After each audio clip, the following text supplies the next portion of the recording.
you ready for love? Hi, I'm Marcus Holmes, the facilitator of the Love and Stuff community, and we're ready for you to join us on the next episode of The Dating Game. Forget all of the social distancing. Let's get up close and personal online. And who knows, you might make a heart connection that will lead you to a private Zoom room date. Inbox me now at Marcus R. Holmes or at Love and Stuff for your opportunity to connect closer while we are so far apart. Stay safe and be well.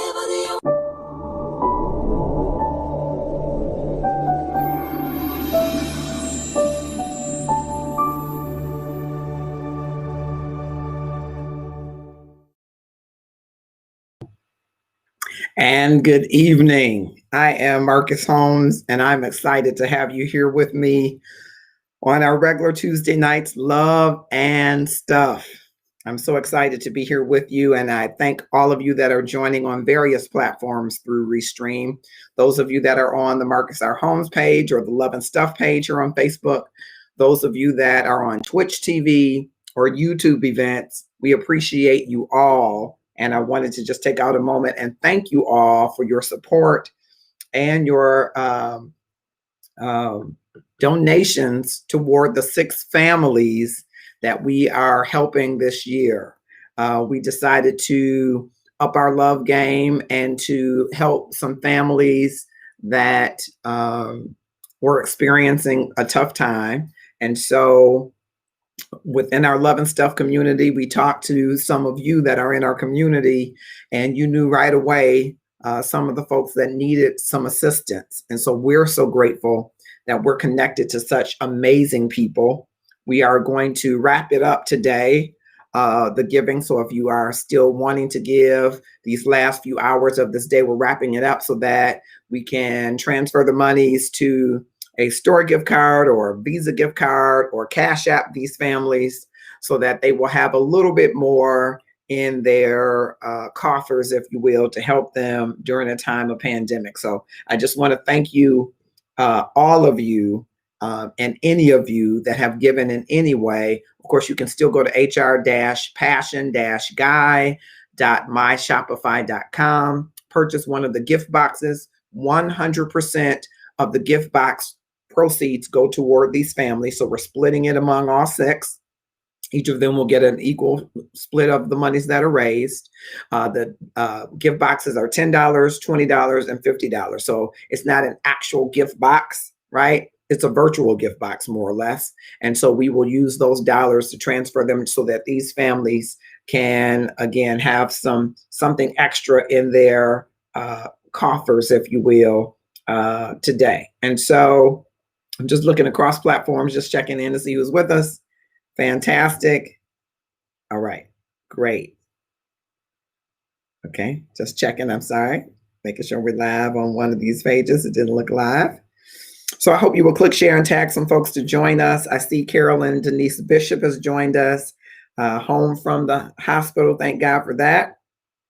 And some of the rest of you that are here, if you'll just drop in the comments, where are you at? And what is the weather like where you are, just as we get started in our show tonight. I thought tonight, because we're preparing for an event tomorrow, which is going to be a wonderful event.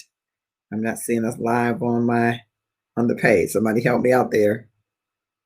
Tiffany Funderburg has joined us. I'm trying to make sure that we're live on our pages. Hello there. I hope you will click share and tag someone to join us. Okay, it looks like we are. Okay, just checking. I'm sorry. All right, I'm just trying to.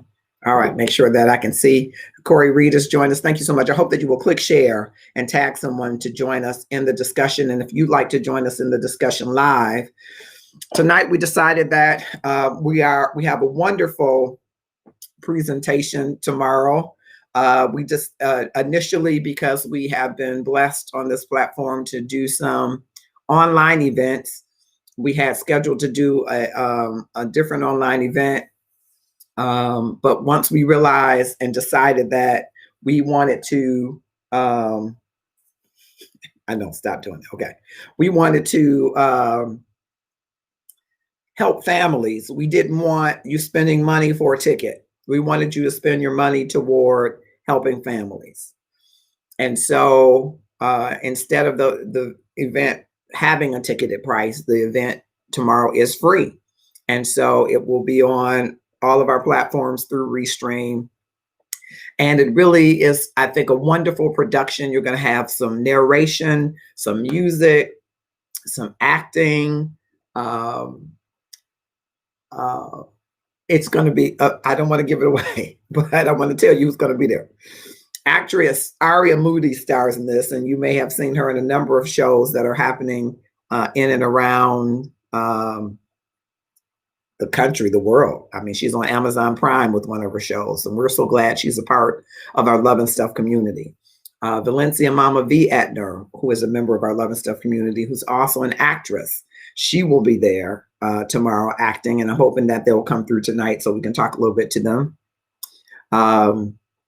Richard Dickey Mason is going to do a cameo appearance. He is everywhere. He is our Love and Stuff merch spokesperson, and so he's everywhere. But he's really an actor, model, writer, business owner, solopreneur, serialpreneur, all that stuff, right? He will make a cameo appearance. LaShawn Phoenix Coteran, poet extraordinaire herself, will make a cameo appearance.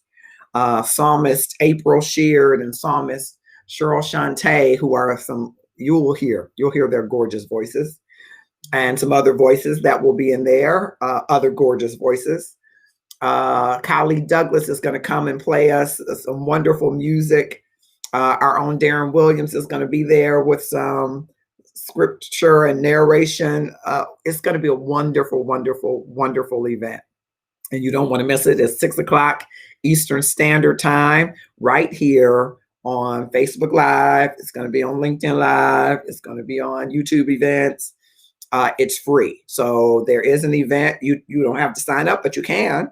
And you can click that event and click share to tag somebody else just who might want a little Christmas cheer. It's entitled Love Came Upon a Midnight Clear. And so it's an interesting spin slightly on the story of Christ's birth and nativity, this whole Christmas theme, but it really is about a message of love. And so we wanted to give a gift to you for your faithful support to Love and Stuff, those of you who've been supporting us over this time, and those of you who reached down deep into your souls and gave to these 6 families.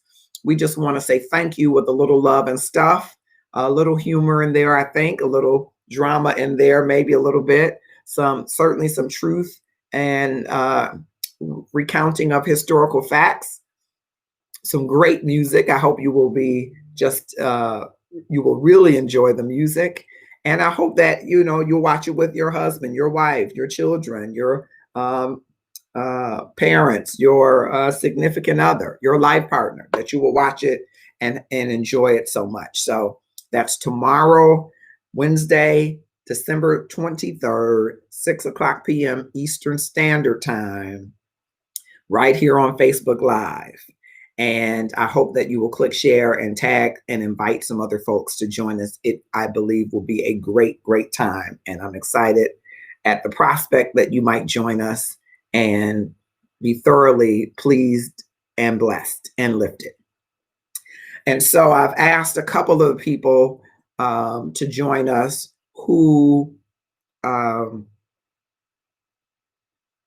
helped to suggest to us some of the families that we would help. And we wanted to be very careful not to just put families on blast. It's a sensitive time. And sometimes when you can't do everything to make ends meet yourself, you sometimes feel embarrassed. You sometimes feel some kind of way about other people helping you. And we didn't want to create that environment for anyone. We wanted our help to be as maybe as clandestine as the givers. Most of the givers are people that didn't want any recognition for their giving. They said, hey, you don't need to mention my name. I just want to be a blessing because I'm one of the people who never stopped getting a paycheck. I'm one of the people who's still working, or I was impacted, but now God has blessed me and I want to bless somebody else, or I'm giving out of a deep place of sacrifice because I really believe that God is going to help me get back on track. And all of those amazing people gave from their hearts, and some are still giving as we're closing it out today. And we're just thankful and grateful for gifts, large or small, whatever you were able to do is going to make a difference for this family. And so I am excited to share. I hope very soon Michael Kemp will be coming on and some of the others to talk with us about it. While they are coming on, I want to talk to you. What was or is your favorite gift that you ever received? Your favorite gift ever? Your favorite gift ever? Drop it in the comments. And if you want to come live and talk to me about it, what's your favorite gift ever? While you're thinking about that and putting it in the comments, I'll share that my very favorite gift, I think it's still my very favorite gift, was when I was 4 years old. I can still remember. I can remember when I was 3 years old. I didn't know at the time that I was 3, but I have a memory that I remember from as early as 3. I don't remember really anything before that. In the main part of my consciousness, I don't remember that. But I was 4 and I got a big wheel. Now, I don't know, big wheel might not be a big deal, but to a 4-year-old who thinks he's going to peel some rubber in his big wheel, on his big wheel, it was the best gift that my dad could have ever come up with. I had not imagined having a big wheel. Other kids up and down the street didn't have big wheels. We just ran up and down the street, as any 4-year-old could, just as far as the eye could see, right? Couldn't cross the street. Anybody can testify to that. You couldn't cross the street. Anybody live in that era where your parents said, okay, you can go from this house to this house and no farther than those two. And you may not cross the street. One of your bigger brothers or sisters will have to cross you across the street if you want to go across the street and play. And they're going to have to stay over there to make sure you don't run out in the street with the ball, right? Anybody ever have that existence? Well, that was my existence. I couldn't just go across the street and play, even though I knew people. We were sharing with Willie Rogers, who's in our community. I knew all 30, I think it's 36 houses. I knew all 36 houses on the block and all of the families in them, right? But there were families that I couldn't go to and couldn't play, right?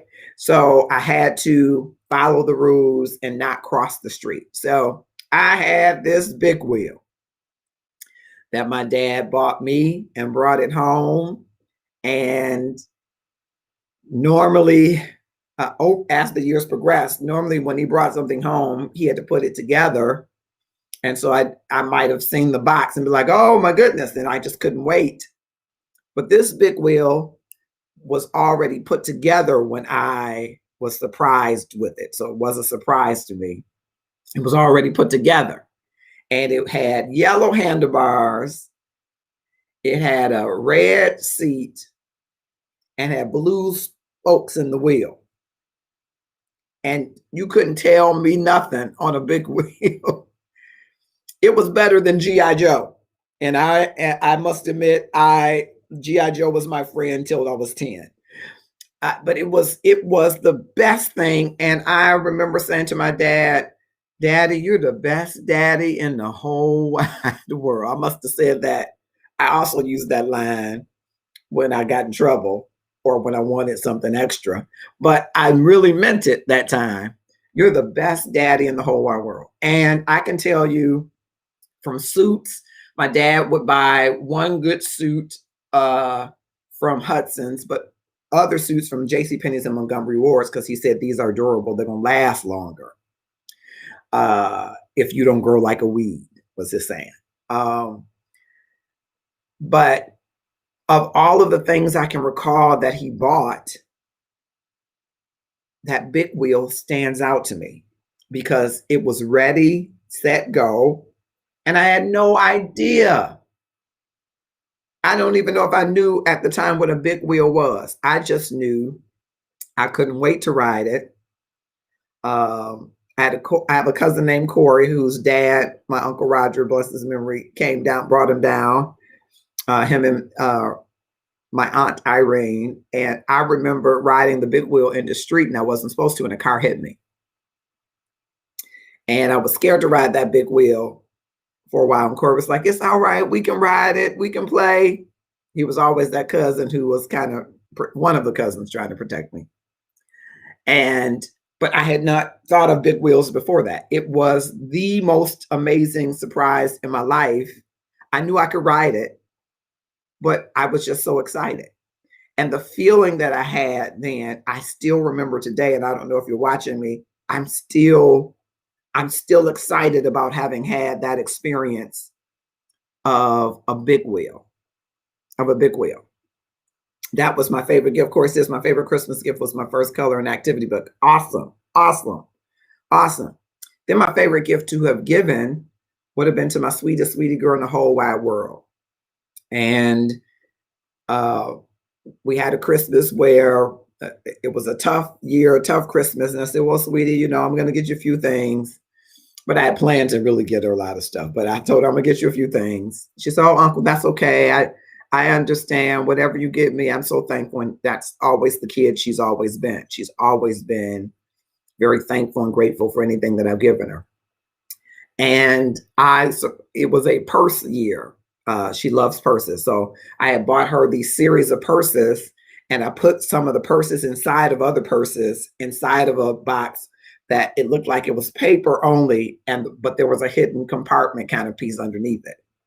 So she went and saw a small purse and was like, thank you so much. I really like this purse. It was a Betsey Johnson purse that I saw that I wanted to get her into Betsey Johnson purses. But I had these several Coach purses lined inside of the purses. And to see that little girl's face, she's always going to be a little girl to me. When she unzipped it, I said, well, I think it's something inside. She said, oh, it's some money? I said, well, no, sweetie, I don't know. It might be some money in there. Might be. And she unzipped it, and it was another purse. And she unzipped that one, and it was another purse. And she unzipped that one, and it was another purse. And she was jumping up and down. Uncle, you're the best uncle. That's what you say when your parents do what you think they should, do something great. But the feeling that she had of receiving those purses. Now, I will admit she has almost all of the purses I've ever bought her. I don't think she wears all of them. But she was a purse girl, right? So, I'm a girl dad. Purses. And even today, she was like, well, tell Santa, Santa knows what I want. Let me tell Santa what I want. She loves purses, but it's that giving of the gift and receiving it that makes your heart leap almost. Anybody got those likes? Anybody have that experience? Give me some likes or loves if that's you. When you give that gift to your family member or you receive that gift, it almost makes your heart leap. So I want to hear from you. I've shared with you one of my favorite gifts to have received and one of my favorite gifts to have given. What about you? What are your favorite gifts to have received and given? I see that Cree Baker has joined us. Thank you so much. I see Sandra Beavers has joined us. Thank you so much. Been thinking of you and praying for you. I believe this is the birthday or anniversary of the death of your son, and I'm thinking of you and praying for you. We're also praying for Taja Crown Robinson, who's a member of our Love and Stuff community, whose father made his transition this week. And just a host of folks that are walking some tough and dark journeys. We're thinking for you and praying for you. I want to go to give you the opportunity to come with me to join us. All right. To join us, I'm going to drop the link in the comments. Okay. All right. So that you can join us here live. And while I'm doing that, I'm just going to give you a little preview, not a preview, but hello, Ingrid Poole, of what you can expect to see tomorrow. It's that time of year again for great gift giving. And boy, oh boy, does Love and Stuff have a great gift for you. Love Came Upon a Midnight Clear, starring actress Aria Moody, Valencia Mama V. Etner, psalmist April Sheard, actress Shadrika McCrary, a cameo appearance by actor Richard Dickey Mason, and Kali Douglas, and psalmist Cheryl Shante. Love Came Upon a Midnight Clear. You don't want to miss it. See you there.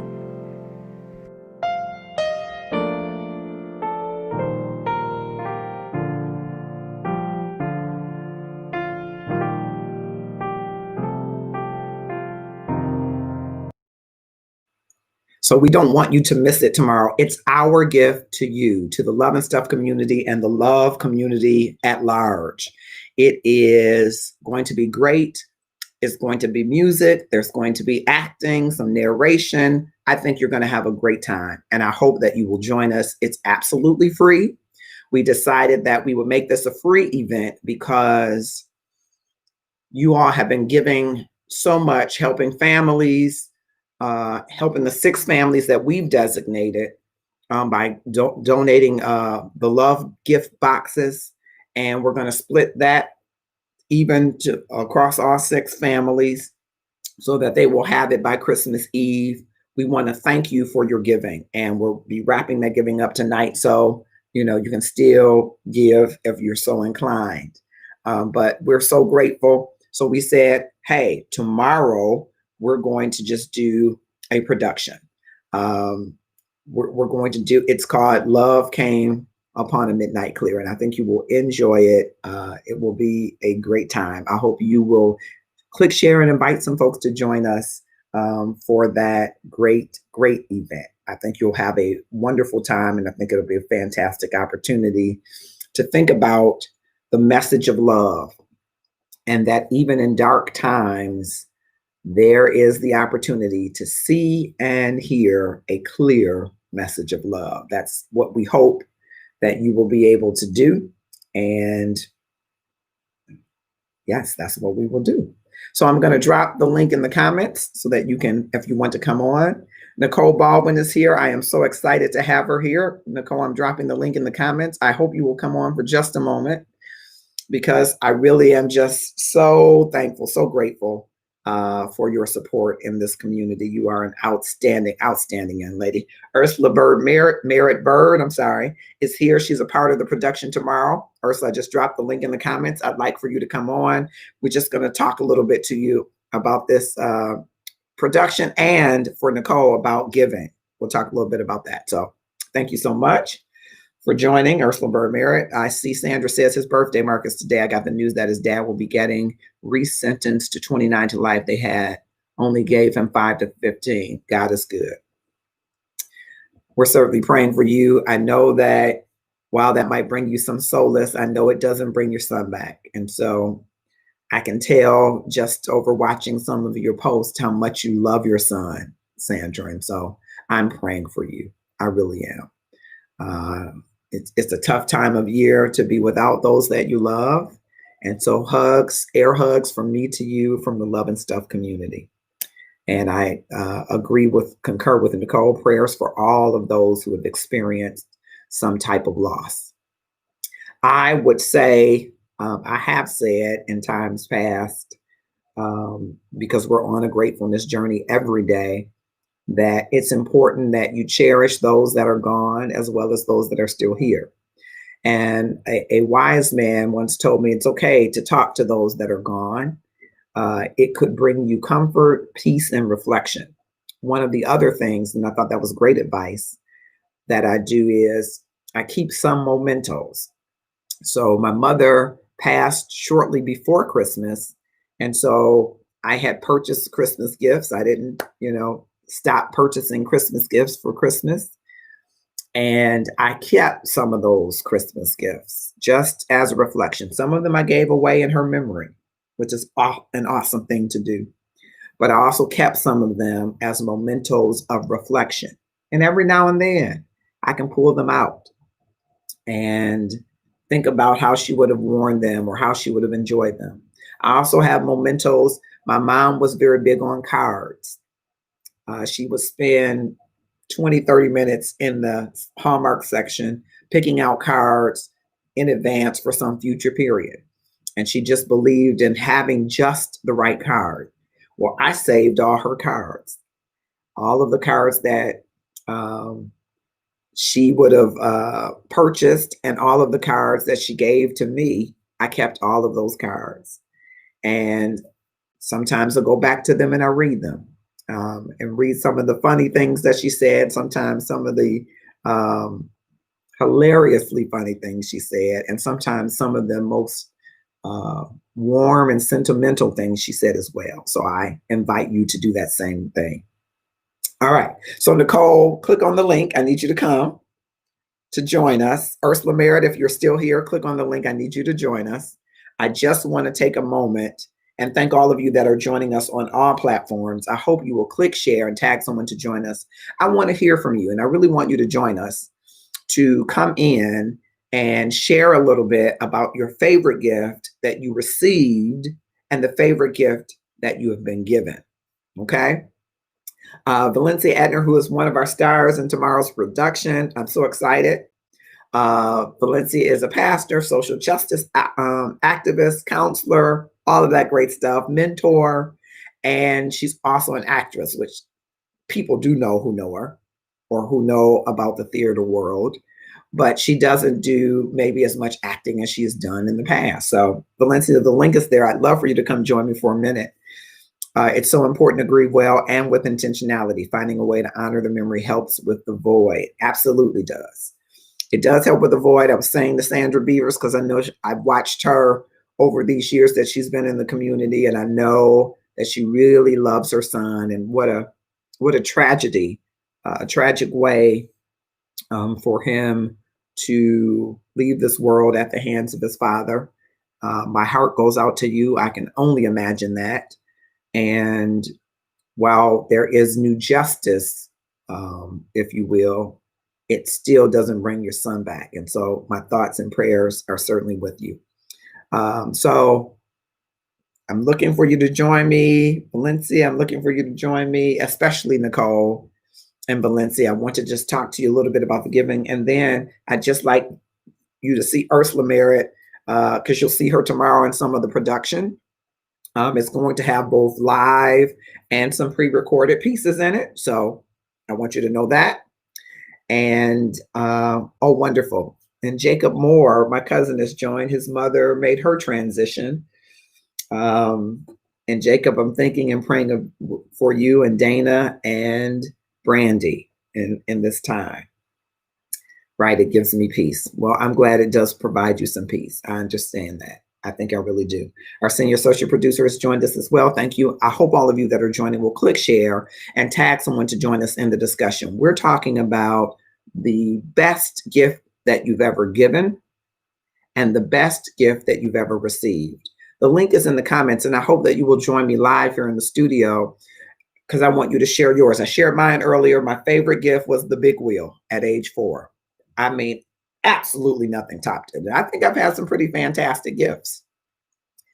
My favorite gift now to get, and my sweetest girl in the whole wide world will know this. My favorite gift to be given now are house slippers. I love tons of house slippers. I like to walk in the house and take off my shoes at the door. I got a pair of house slippers in every room because I love slippers. And so that's just one of my things. I'm looking for a pair every year and I get a pair every year. And the other thing I want is peace, love, and joy. That's all that I want for Christmas. Now, my favorite gift to buy myself is a live tree. I don't believe in the fake trees. And I know there are Christians that I've seen some shows, Christians having fits about trees. Why are you buying a tree, you pagan worshiper? Well, I don't feel that I'm a pagan worshiper, but if you feel that I'm a pagan worshiper, you pray for me. I buy a real tree. My preference of tree is a con color fir. It has an orange and citrus smell. I drive 40 minutes to the tree farm and they cut me down a tree, and that's my favorite gift to give to myself. So let me go to the comments, and I see I got some folks in here. Great. My sister loves necklaces because it was her favorite jewelry of all. Thank you so much. And thank you, Jay Gerald. All right. So here is, you wasn't ready for that, huh? Oh, and here's Mama V. How are you both? Hello. Hello. Can you hear me? I can hear you just okay. And both of you well. And thank you for your video. People have been inboxing and giving as a result of that. Oh, we lost Mama V. That's wonderful. It's absolutely wonderful. So I want to talk to you a little bit about that. But before I do, Nicole Baldwin, so that people will know who you are a nursing professional who lives in the Metro Detroit area. And recently you did a tour of duty, I'll call it, in Texas. Yes, sir. Yes. Okay. So we're going to talk a little bit about that in a minute. But what is your favorite gift? Yes. Can you tell me where to look at? Because I'm looking everywhere. So look at your camera. I'm sorry. Okay. Yep, just look at your camera. Just relax and look at the camera. You're doing just fine. Just look at your camera. I don't do this on camera stuff. I understand. But the interesting part about that, Nicole, is you're a beautiful woman. And so you shouldn't be afraid of the camera. There might be some man who's like, but he can't do if you never come on the camera. You're right. Okay. I'm trying to do better. Okay, very good. And so what's the favorite gift that you've ever received? And what's the favorite gift that you've ever given? I would say, I can say for sure my favorite gift that I have received was as a child. I don't even remember. We were probably early teens, maybe, or before teens. Me and my sister got a Michael Jackson doll, a Michael Jackson microphone, the Michael Jackson jackets, and the boots. And that year was the best of the best of the best ever. Wow. Yeah. Now I had a Michael Jackson red jacket too, and I had a glove and the socks. Okay. Yeah, we had the dolls, the microphones, the boots, and the jackets.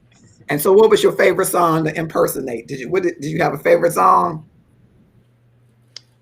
What's my favorite? Anything. Love Michael Jackson music. Oh my goodness. I don't know. I don't know. Yeah. It's hard to pick just one. Okay. So that was the favorite gift that you received. What was the favorite gift that you ever gave? I don't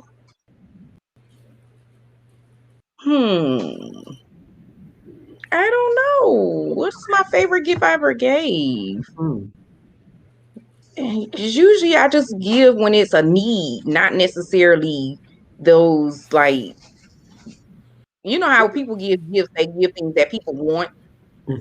It's usually something of need. I don't know. Yeah. I guess, I don't know, money. Okay. And when you give whatever those, that's terrible. I'm sorry. You're doing just fine. When you give gifts, how does that make you feel? How does that make you feel? It's the best feeling, I believe. It's a blessing to be a blessing. I know that sounds kind of corny, but it's definitely a place to be in, to have in order to give to others. You can't be a blessing if you don't have anything. So it makes my heart feel really satisfied and really glad to be able to give to people. And you just seem like such a giver. You know, I was talking earlier about your tour of duty in Texas. Tell us a little bit about that, and what was that like to be there? Oh man, I will definitely say, first of all, it was definitely an honor to be in a place to be able to have a skill set that is called upon and needed in the time and season that we're in now. Um, I will say that it's a little nervous, because I didn't know what to expect. I'm going to a whole different state with different people, same field, but just, different people. And that's always a little risky when you're doing that. But it was a wonderful hospital. I meshed very well with the staff. I had no issue with anyone. I might have to, pull someone to the side maybe once, but I was well received when I got there. I actually was asked to come back. They said that I could come back if I wanted to come back to work there. But it was just it was such a blessing to be around those people in Texas. I really enjoyed myself. It was, it was sorrowful and sad on the other hand to see so many sick people and to see, so many people coming into the hospital with this virus. It's oh my goodness, it's awful. Now, which hospital did you go to, and what specifically were you in? A triage situation, emergency? What No, was your role? I was on the COVID unit, the actual COVID unit, med surge unit.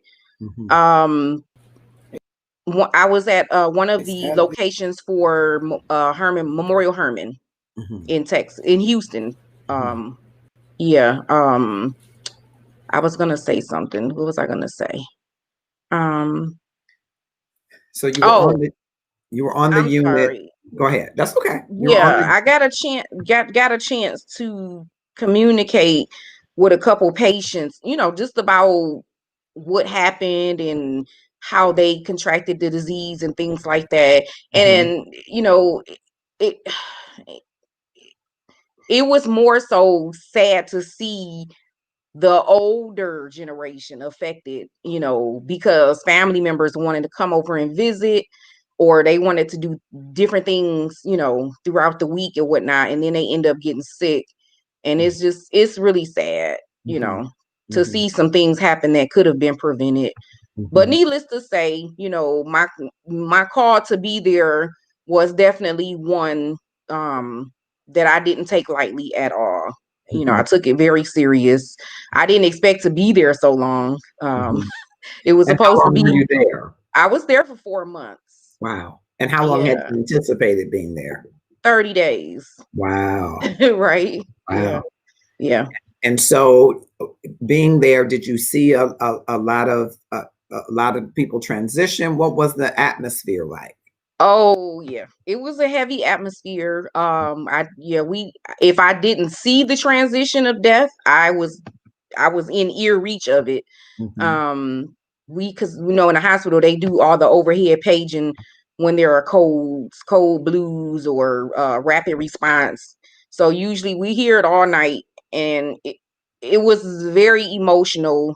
Especially in the beginning, because that was during the time we had just buried my mom, and not really taking that time to say, okay, I'm gonna sit for a while.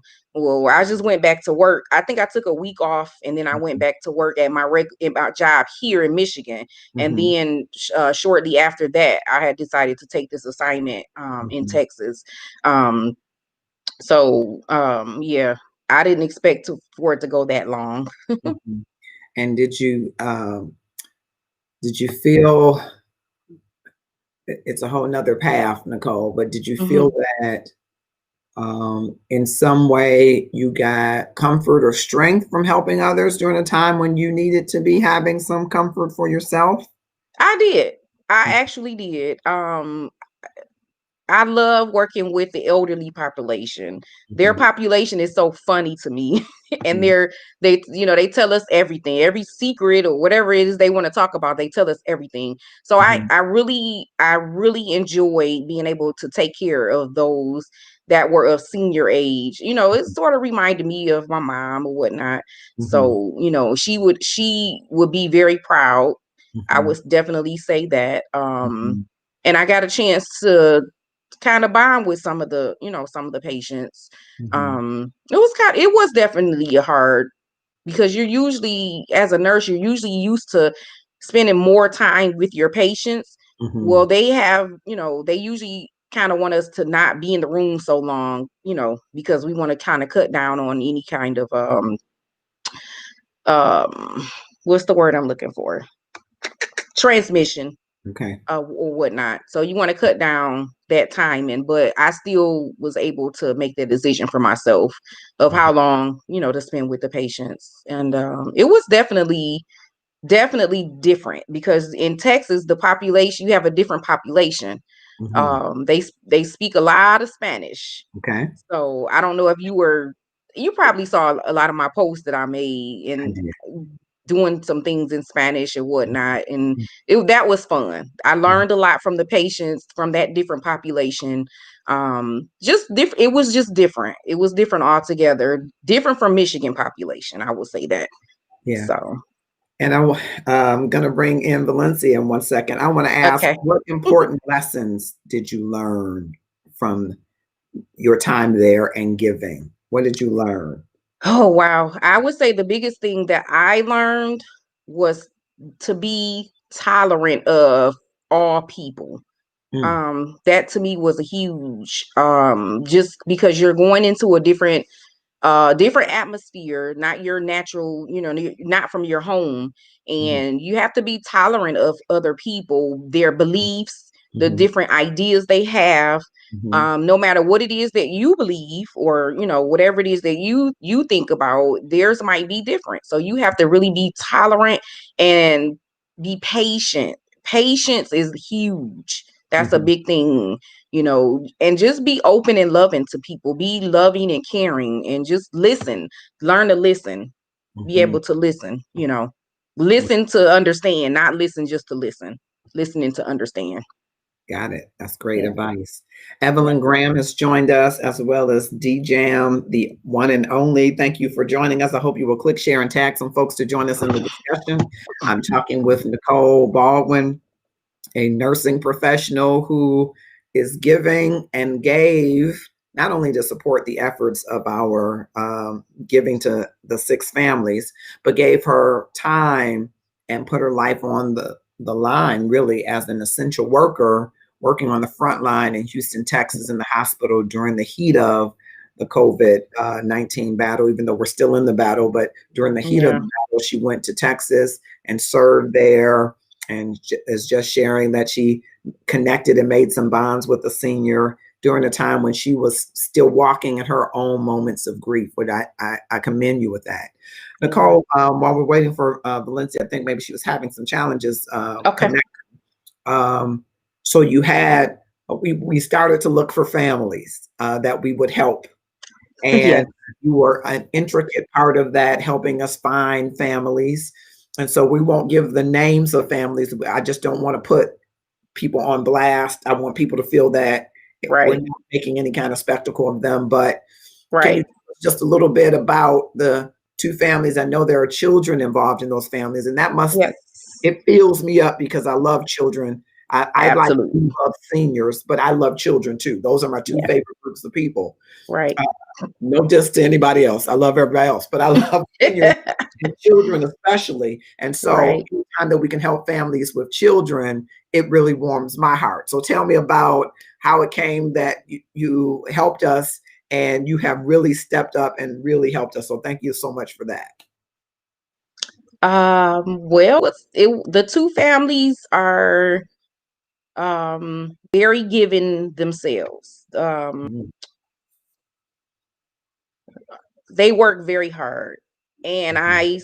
I saw how the virus atmosphere affected their time. And so when you're used to going out and making provision, and then all of a sudden you can't do that anymore, that's kind of difficult for some people.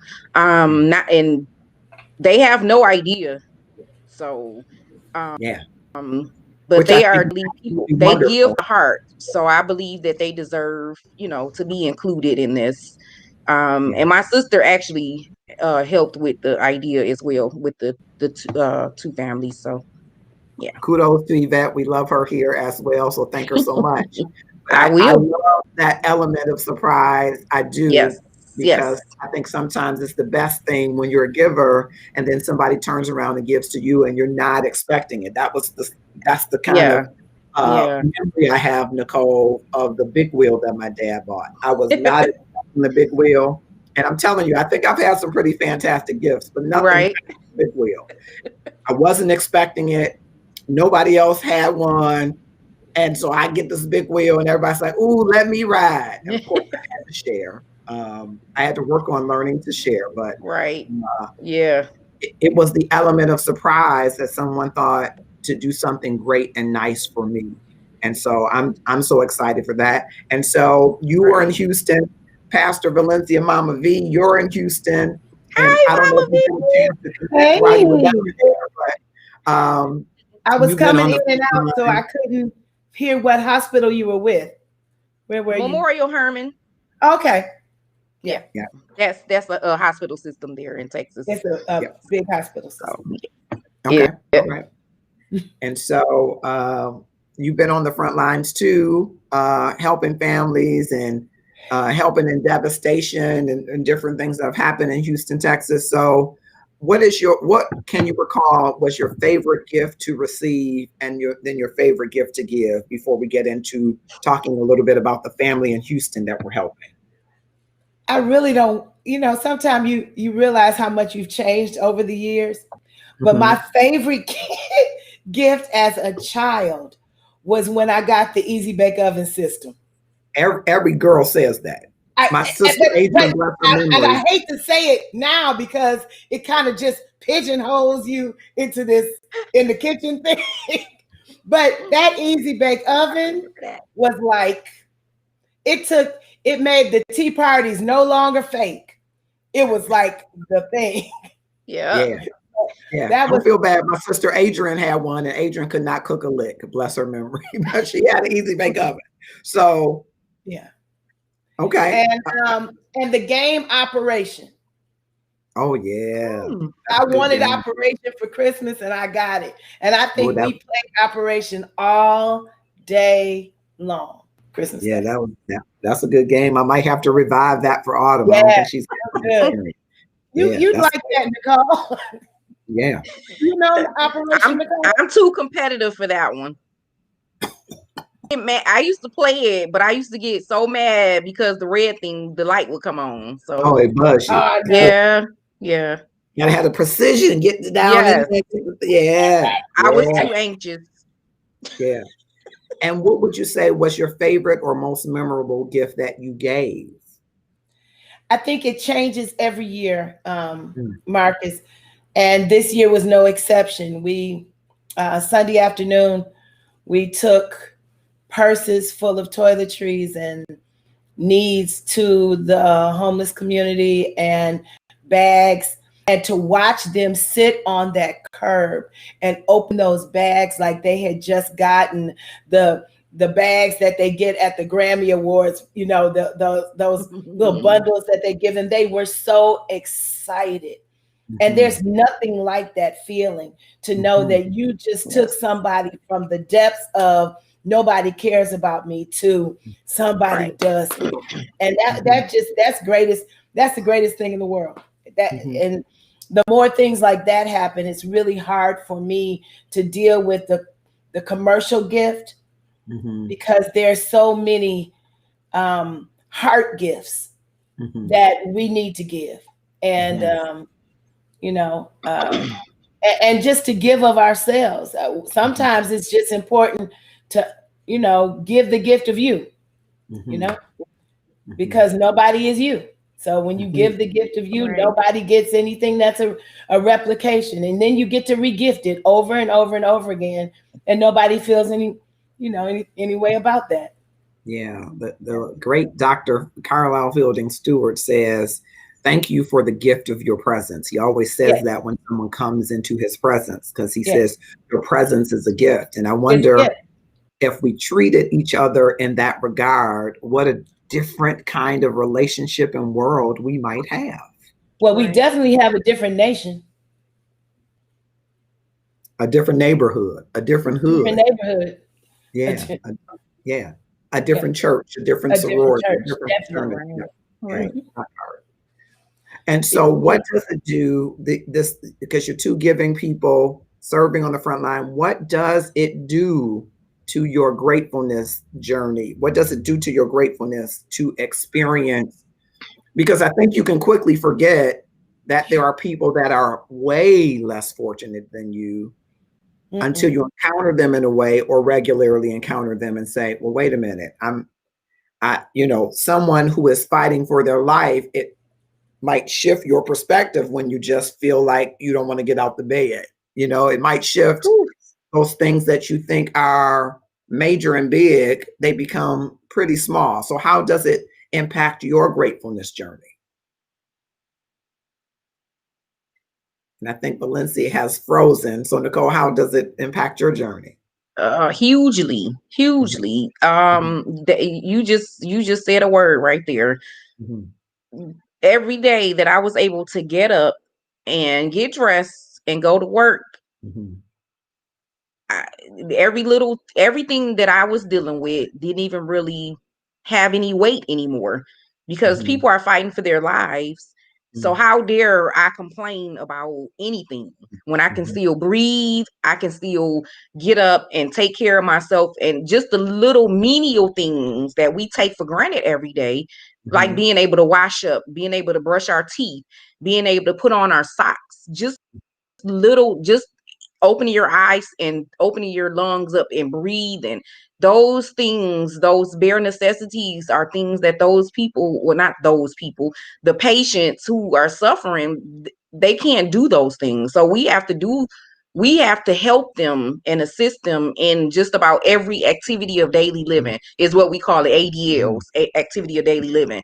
We had to assist them with that. Can you imagine, somebody being able to go to the bathroom by themselves, and you have to help them and take them, or sometimes even put them on a bedpan?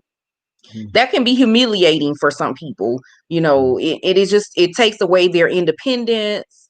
And nursing is always about safety and continuity of care, and provision for the things that your patient needs. It's very humbling, very, very humbling. So that goes back to what you were saying. That's how I got through my grieving, was thinking about what my patients are going through. What are they dealing with today? My mom lived a wonderful life. I was able to spend so much time with her, and I love my mom. I didn't want to see her, but I had to put that on the back burner to assist what other people was dealing with. So yeah. And I will say, I'm sorry, Marcus. Oh, go ahead. Mama V just gave me the thought that was my favorite gift to give. We did the same exact thing at my hospital here at work. We all brought purses in, and we filled them with the basic necessities for women. And we had boxes and boxes and boxes full, and we sent them to different homes, different shelters. And the feedback that we received was amazing. So that's one of my favorites that I was able to participate in. That was one, like I said, it's not giving gifts to people that want things. It was always, for me, it's about what somebody needs. You know what I mean? So yeah. Kim Wilson has joined us. Brian J. Watkins has joined us. Mike Flanoy has joined us. Thank you all. Hope you can share, tag some folks to join us in the discussion. We're talking with Nicole Baldwin and Valencia Etner, who are both givers, but who have stepped up, helped us to up our love game in the Love and Stuff community by helping us to identify families that we could give to in this season. And they did these wonderful videos, and so much engagement, and people started to give as these videos went out. And I was trying not to be a bully about it, but I was like, I need these videos. But they did these videos, and I'm telling you what, I really believe that the authenticity that resides within your being connects with people, and so people respond to that. And they did. And so we're happy about that. So Valencia, without giving us identity of the people, tell us a little bit about the family in Houston that we're helping. We, again, don't want to put anybody on the spot, but we want to definitely just let people know, how it came to be that we would be able to really, we're helping families, but they're helping us. They're helping us put forth what's most important. And that is that we are all a part of the same family, and it's the family of love. And I think we're giving to them, but they're giving that lesson back to us. And so share with us a little bit about this family that's in the Houston area. I hope Restream is kind to me and lets me stay here long enough to say all of this. Yes. This is a family that I reached out to one of our at the church, one of the people who works with our outreach ministry, and asked her to help me identify a family that was in need in the community. Our church is in the 5th Ward community of Houston, Texas. And Nicole, you kind of know what that means at this point. Yes, ma'am. And it's the last frontier for regentrification. I mean, it's that area. And so she helped me identify a family of 6 with 2 parents and 4 children, and the blessing of a nuclear family, but that is struggling in this season. And so it was wonderful to be able to get that family and to be able to bless them for this holiday.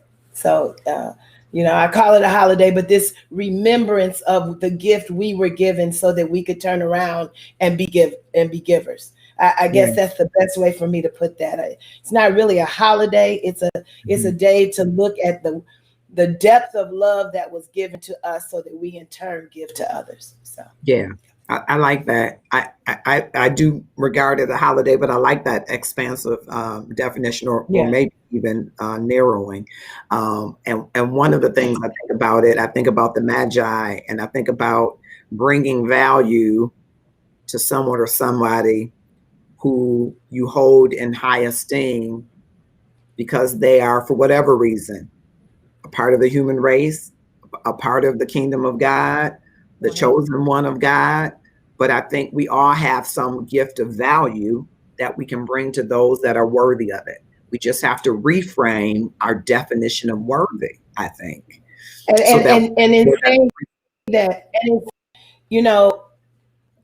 the being able to recognize that people who are on the margins of life have as much value as those who feel entitled to have whatever they have is a place not only of gratitude, but a place of altruism and care that we have lost tremendously. And so I'm grateful to the Love and Stuff community for restoring altruism and care and empathy for people whom you don't even know, because that's what makes us better.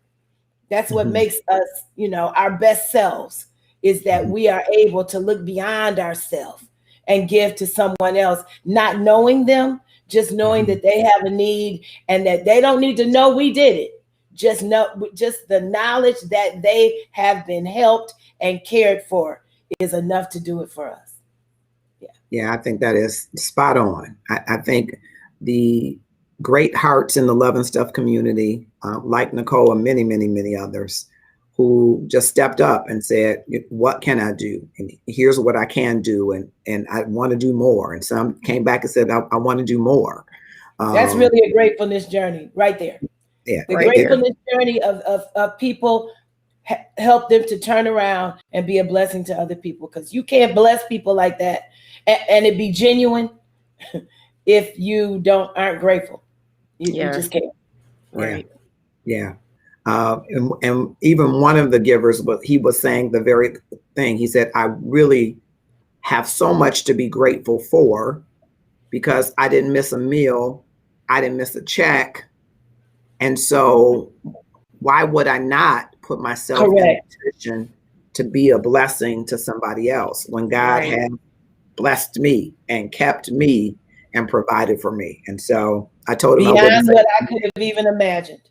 Yeah. No one knew this time last year that by the end of February we would be in this place.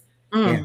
You know, we were at 2020. What I'm gonna do in 2020, and you're gonna sit down in 2020. That's what you're gonna do. Same thing. Absolutely. You're gonna sit in that house You're gonna sit down and put on a mask. and Right. put on a mask. Right. Yeah. Hopefully.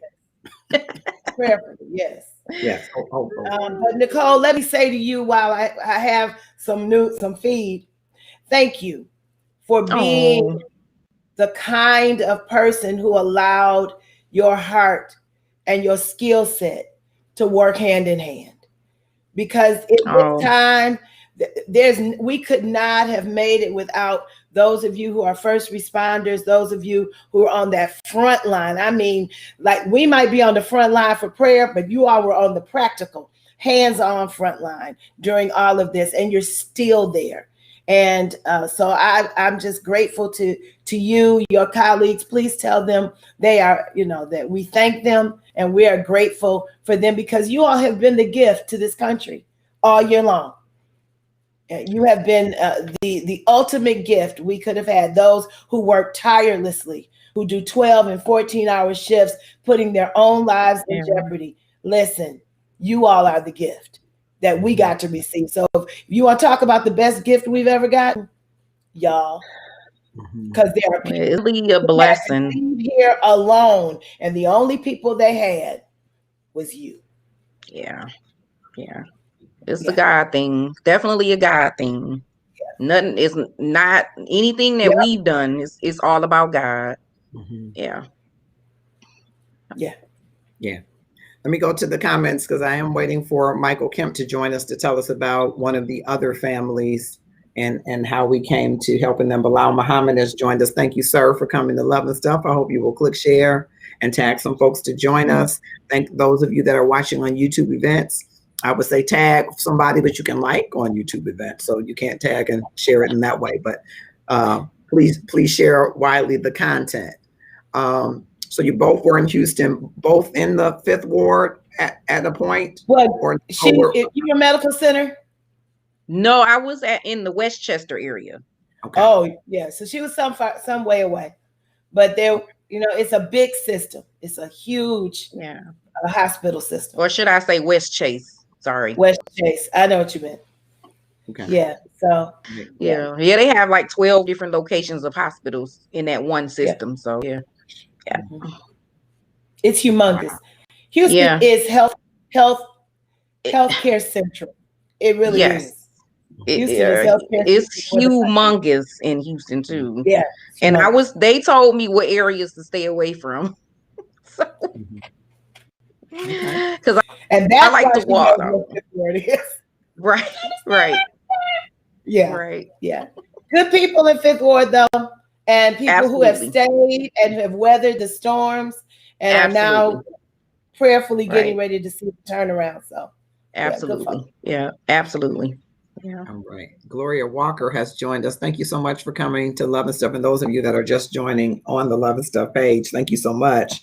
We're talking with Nicole Baldwin and with Valencia Mama V. Etner about our giving.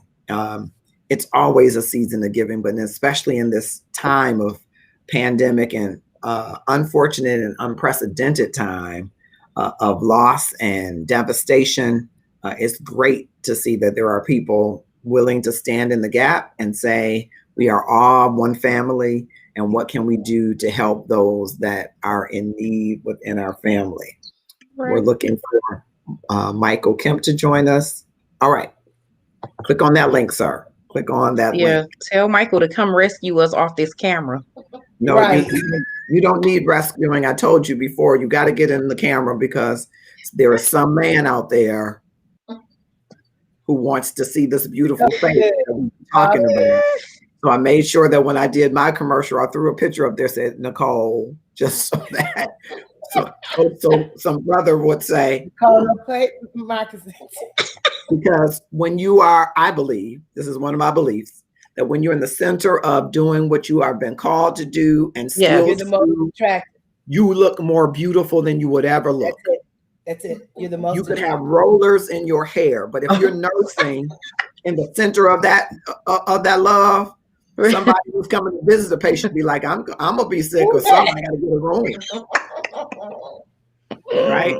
Because when you live in the center of your passion, you become a magnet to those things that want to draw from that energy and that beauty of that individual. And That's so good. There's an illumination that comes. There's a light that shines when you're in your passion. Aww.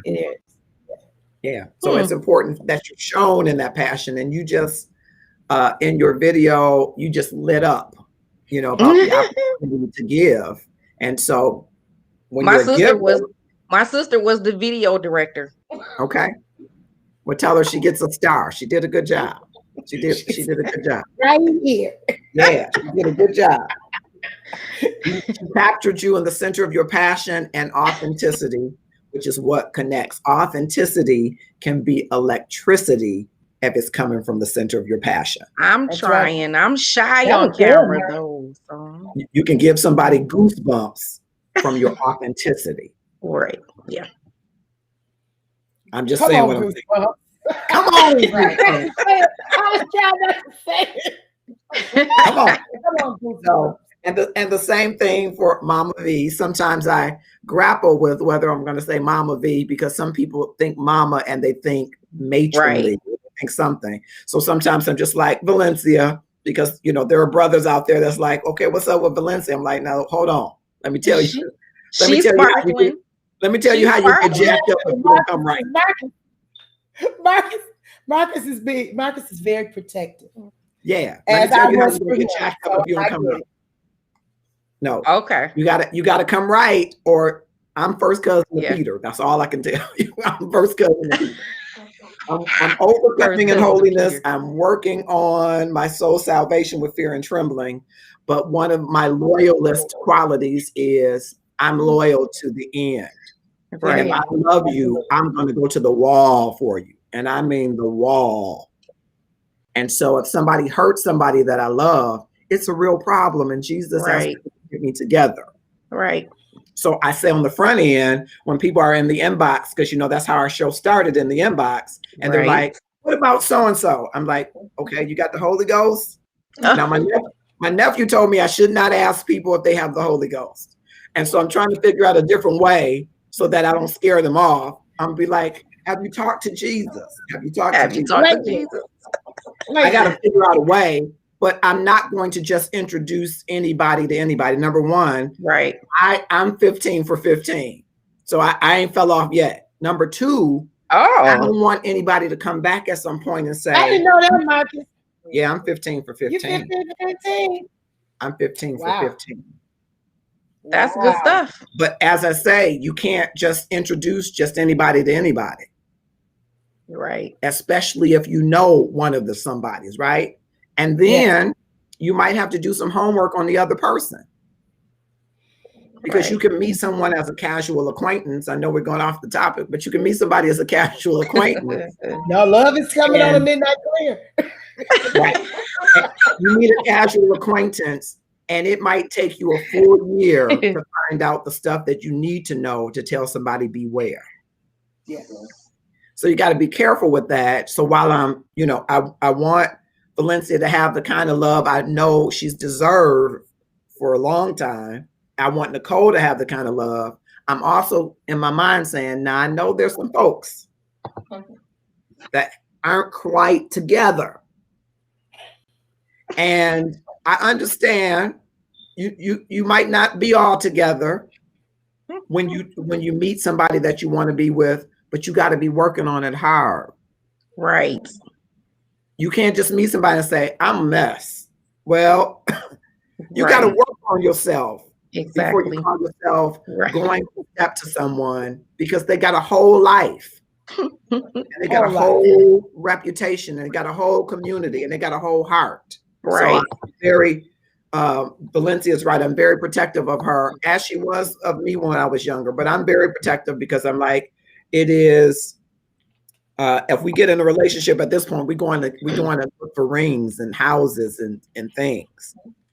We ain't just getting together Yeah, to yeah. together and travel back and forth and meet. No, you got to be. Mm, It's time to be. If that's what you want. Now, if that's not what you want, then just ain't the way you want to go. right. I am protective about that, but so all of that to say, I was in my mind saying, okay, I'm going to introduce her as Mama V just to throw off some of the guys, and then I'm going to introduce her as Valencia for the other guys. So let me just put that out there so that if my inbox is hot tonight, I'm not going to introduce you to Valencia Etner. You're going to have to shoot your own shot. And after the shots have been fired, I'm going to tell her whether or not you're shooting blanks or whether or not you're shooting the real thing. Okay. Thank you, Marcus. I just had to put that out there. I'm grateful. Same thing for Nicole. Beautiful woman, good job, good career. Nursing ain't going out of business no time soon. But you're not going to trample on our heart. But you're not going to just come up in here with some stuff. No, you're not. If you know, they're beautiful women. They're available, but not for the okie wokie. They're not available for that. Yeah. They're available for real love journey that's emanating. Go back and watch their videos. There's something in the center of their being that's emanating that says, I'm authentic. Are you? Yeah. And so if that didn't connect with you, you got to work on your authenticity. And so I know I'm going to get a few inboxes because, you know, Nicole, Valencia has suitors plural. But they ain't all talking. I'm saying is, Okay. don't jack it up. Right. You can tear yourself up by running up to something that you're not ready for. Get your treasures, get your frankincense and myrrh together before you come in to see. Wow. Get it together before you do that. I know I went way left off the topic. But that's that Naomi, Ruth, and Esther. But that's all right. Bilal say you're preaching. Bilal say you're preaching past the plate. I went the wrong way. I saw Herod and I had to go another way. I don't know what happened. Bilal's funny. I think it's really important. I do. Yeah. I think so many people are, and I'm pleased to say that there are so many brothers. Now, the brothers won't come as often in this way. Mm-hmm. There's so many brothers that are saying, I want real love. But there are some requirements to that real love, and you got to check yourself. Yeah. Right. You got to check yourself. And sometimes your friends won't check you the way you need to be checked to tell yourself you really got some buster qualities that you got to fix. Right. Buster qualities. Yeah. It's buster qualities where you know, if you're not quite where you're saving and you haven't gotten the budget thing together, you know what you should be doing. That's kind of busterish. Right. And that can happen to us, especially in this pandemic, right? Yes, sir. Yeah, you could have been 2 checks away from check to check, and now you checking for the check, right? So you got to work on that. You got to work on your foundation, right? You got to work out them issues, right? You got to work out those daddy issues, those mama issues, those baby mama issues. Then you can come up and say, I'd like to meet the queen. Ooh. Take me to the queen. Yeah. After you kind of clear the way of all of those other things, that's only fair and right. You're right. Because the ratio is a little imbalanced. There are more women available. So why put a woman in a situation where you already know you aren't together? And that was one of the conversations in the inbox, Mama V. Well, if you aren't together and you go to a woman, are you expecting her to be patient until you get it together? What's that conversation like? You're beautiful, but I ain't got my finances together. Or you're beautiful, but I got this anger problem. Well, what do you want her to do with the anger problem when you raise your voice? Or you raise your hand? which has been a big issue in and around Christendom right now. It a lot is. of angry brothers. And I'm not saying that brothers, I'm not picking on the brothers. No, I understand.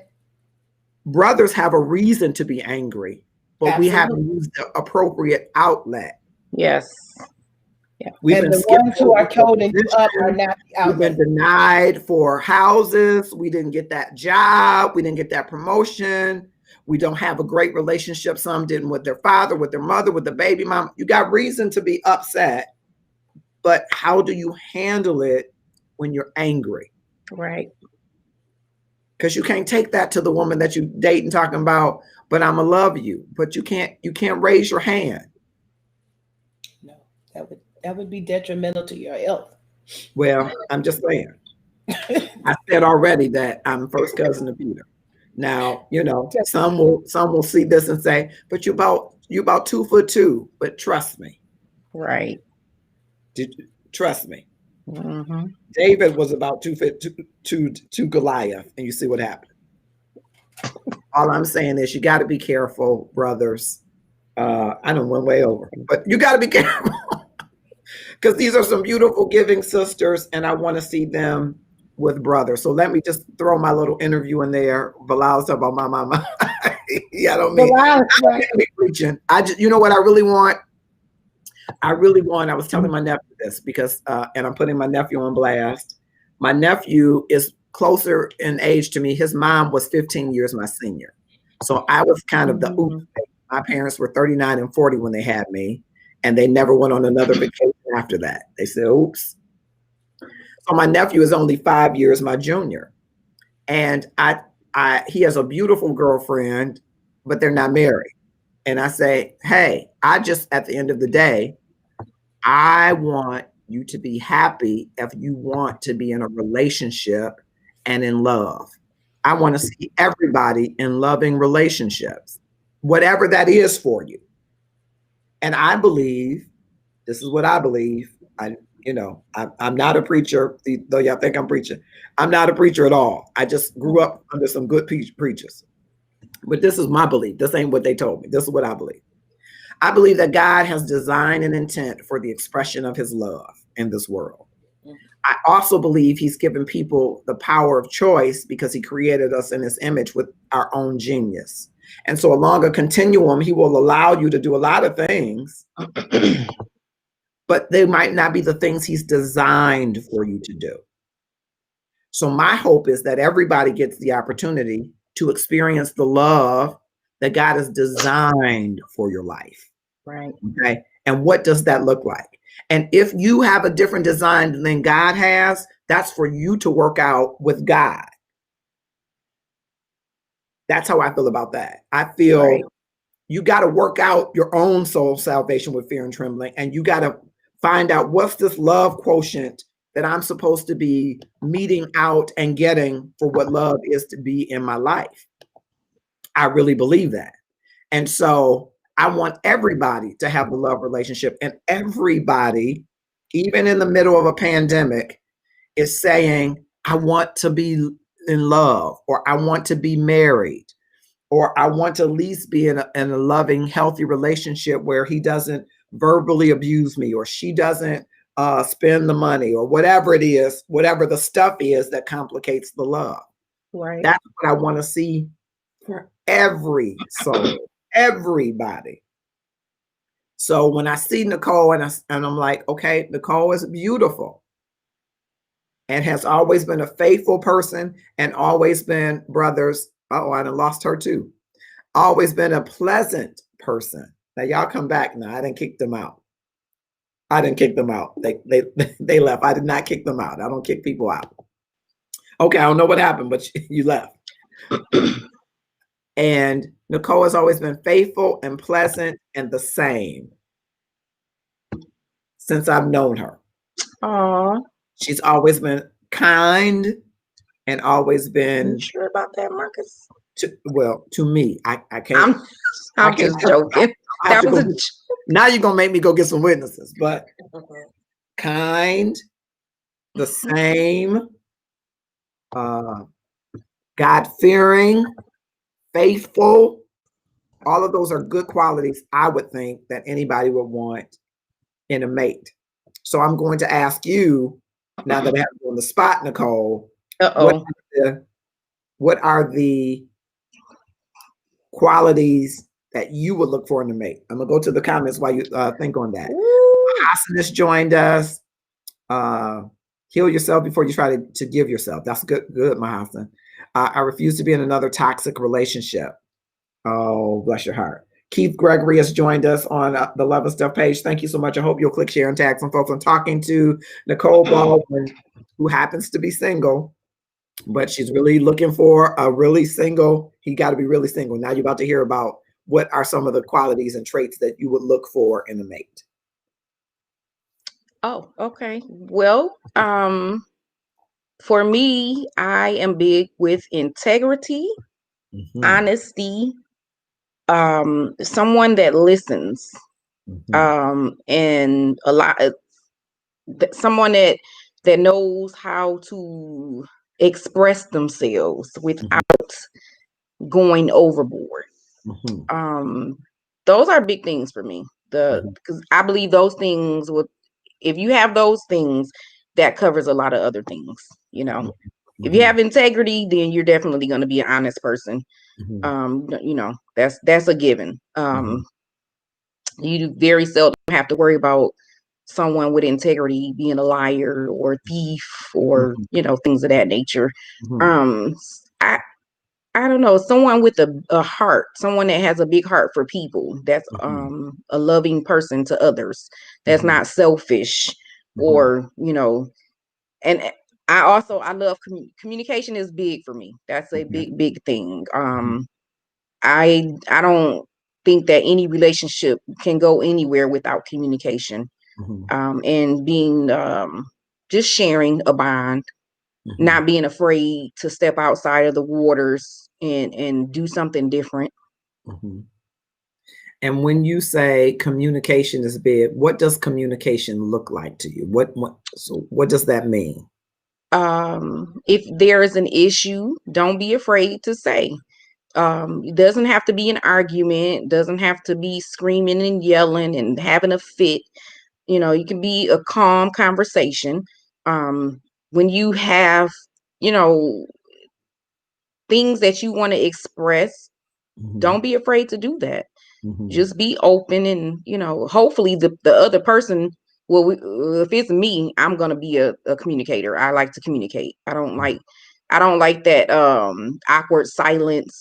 Although sometimes you do have to be silent, let things soak in a bit, think about what you want to say, or think about, you know, what direction you want to go in before you say anything. Because sometimes we speak out of hurt and we speak out of anger and emotion. So that gets us in trouble every time. So it's okay to be passionate, but sometimes you have to back off and say, okay, wait, let me think about what direction I want my thoughts to go in when it comes out of my mouth. Don't be so, you know, abrupt or quick to just jump in, you know. Valencia joined us in the comments. I want you to come back because I want to ask you these same questions, and I want to ask you a little bit about the production tomorrow. I want people to know a little bit about what they can. Come back, Valencia. Come back. Okay, so does he have to be? Okay, does he have to be a Christian, or could he be getting converted? Okay, he has to love God. There is no way around that for me. I'm sorry, I can't. You know, I tried that before and it didn't work. Now I do believe that sometimes people meet and they're on different pages when it comes to their relationship with God. I'm not saying it has to be the exact same relationship that I have. They might be in a different place. Okay. But for someone that's atheist or that's just totally like, oh no, I'm not doing the church thing. And it's, for me, it's not about church. It's about relationship. Your relationship with God. That's what's important. So sometimes we get stuck on, oh, he has to go to church. He has to, you know, because going to church doesn't mean you have relationship, Okay. you All know. right. So it's about the personal relationship for me. Okay. Yeah. All right. And so Valencia, I hope that it looks like it's trying to freeze you. Hopefully it's not. So I want to ask you, Please don't do it again. please, Please. because I want them to hear Please. it. I want them to hear this part. What are the qualities or traits that you're looking for in a mate? First of all, I'm not looking, but he needs to be. Oh, Right. come on now. Not looking. I've Yes, just finally yes, gotten yes. there. I've just finally gotten there. I'm not looking. I'm available. I'm open, but I'm not looking. Find Okay. me. Okay. This is a good thing. Okay. That's what the Bible says, right? Okay. He who findeth a good thing. Yeah, he Yeah. that Right. finds. Okay. So Okay. so find. Okay. But definitely integrity, character, Okay. the ability to make me laugh. Okay. Life is stressful enough. Okay. I need to find, there needs to be a little boy in there so the little girl can come out. You know, that's necessary for me. A faith walk. I'm not telling you what denomination it needs to be, any of that, but you got to have a faith walk. Right. Faith walk. You know, I'm in agreement with Nicole that integrity takes into consideration a lot of things. You know, take into consideration a lot of things. And Nicole, I just saw what you wrote, and you're exactly right. Because, you know, I often tell people we find ourselves looking for Miss Right and Mr. Right, but when they find you, what they gonna find? Right. So, you know, yeah. And I want to ask you all about this integrity. Is integrity we all big? got roads that Oh, you broke up. Reason. it's necessary. Okay. Well, let's see. She'll come Okay. back. Yes, she will. I had a question for her, and I'm gonna have to ask it to you. You both had integrity high on your list. On your list, has that been result of you experiencing a lack of integrity? Yes. Okay, so Absolutely. what did that look like? Tell me a little bit about that, so we'll know what it shouldn't be. Right. Well, having a lack of integrity, to me, from what I've experienced, the person could be well, I'm not gonna say could be. The person was a liar. They had, you know, issues with being honest, and I'm trying to be real discreet here. Okay. Why is the freeze always in doing the right thing, basically. When you're in a position, when you're away from each other and they struggle with doing the right thing, you know, so to me, that's a question of your integrity. You know, what would you do if I was in your presence? What decision would you make, or what would you say? What would come out of your mouth if I was in your presence? So it's about being away from the person and them making the right decisions, you know. Okay. Yep. Yeah. Okay. Yep. And Character is Valencia, who you are when nobody's watching. Yes. And have you had your set of journeys around the absence of character and the absence of integrity, Mama V? And what important lessons can you share from that?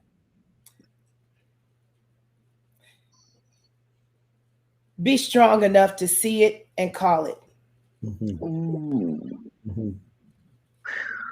Yes. Don't make excuses for what you know you see. Because you waste time. Don't make excuses for what you know you see. My gosh. If it's not, it's not. You know, there was an old song, I'm aging myself on this, but it was called "If It Don't Fit, Don't Force It." You can't make, and I don't mean that in a pejorative way. I mean literally, if it's not fitting your life, don't force it. Right. If it doesn't fit, it doesn't.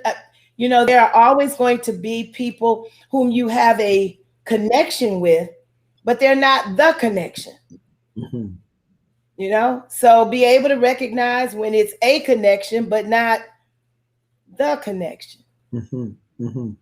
That's been my lesson, Valencia, for the past, at least maybe the last 5 years, is learning when you see it, recognize it, and you either confront it, deal with it, or just let it be. Don't try to force it. Don't try to make excuses. You know, what's that saying? When you see, when they show you, believe it. Yeah, that's the Maya Angelou. When they show you who they are, believe it. Right. We always want to be a hero and save somebody and say, well, they'll change and this. No.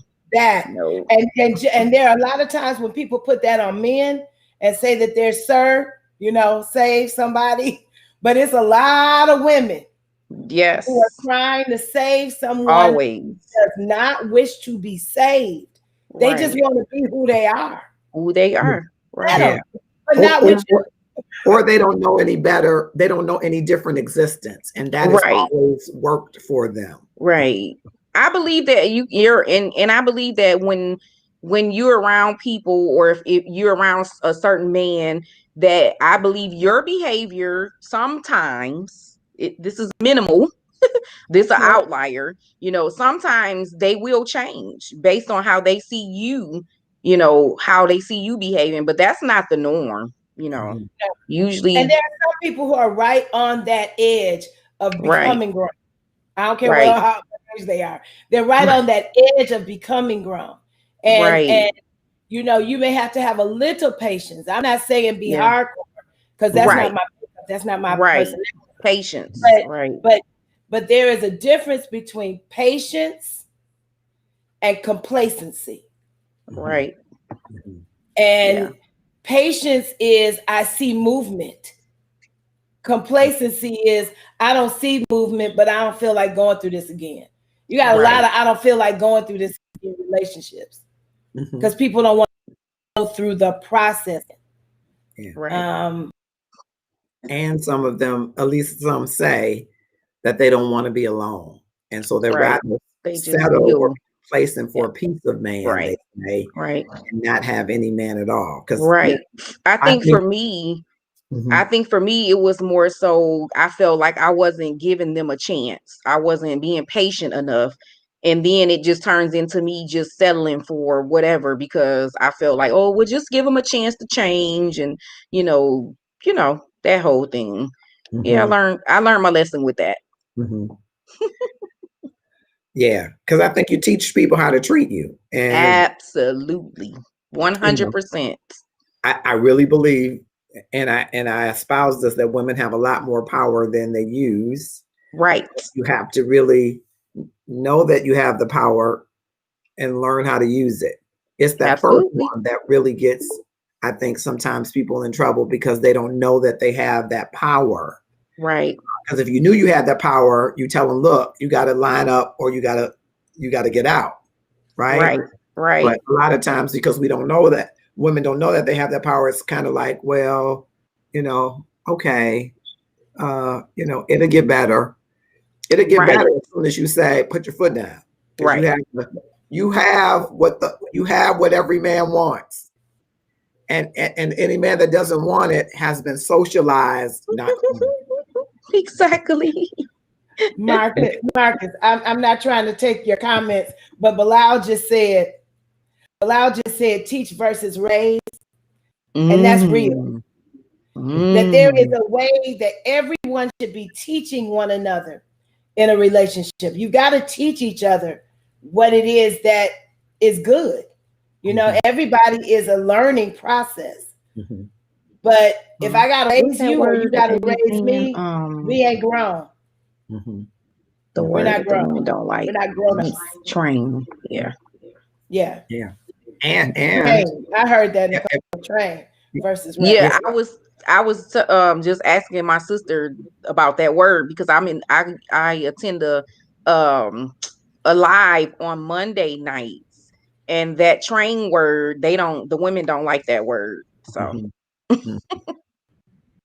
yeah. But I think I say if you're raising somebody, your bar is too low. Right. That's good. Yeah. So you That's got, true. again, it goes back to that, do you know that you have the power? Right. You have the power to say, this is where we are, and if we're not there, we're not there, and thank you so much. Right. But, you know, It's a lot of been real. times people, I learned something about me in this process. It's been real. Me too. Let's move on. Yes. Yes. yeah. I think that's tough for some because, you know, everybody, well, a lot of people don't want to be alone. It's this, I'm going to say fear. People have a fear of being alone. Right. With yourself. You know, you can call it being alone. You can call it being lonely. And neither one of those will absolutely of themselves take you out. There'll be other things that might. But being by yourself might be something you need to do. Right. It's a wonderful place to be. Mm-hmm. You have to spend time with you. You do. You do. Yeah. Loving you requires knowing you. Mm-hmm. Yeah, D. Henry says they only do what you allow to be done. Them to do. But you can't look for someone outside to do for you what you have to do for yourself first. Right. Mm-hmm. Yeah. Yes. Yes.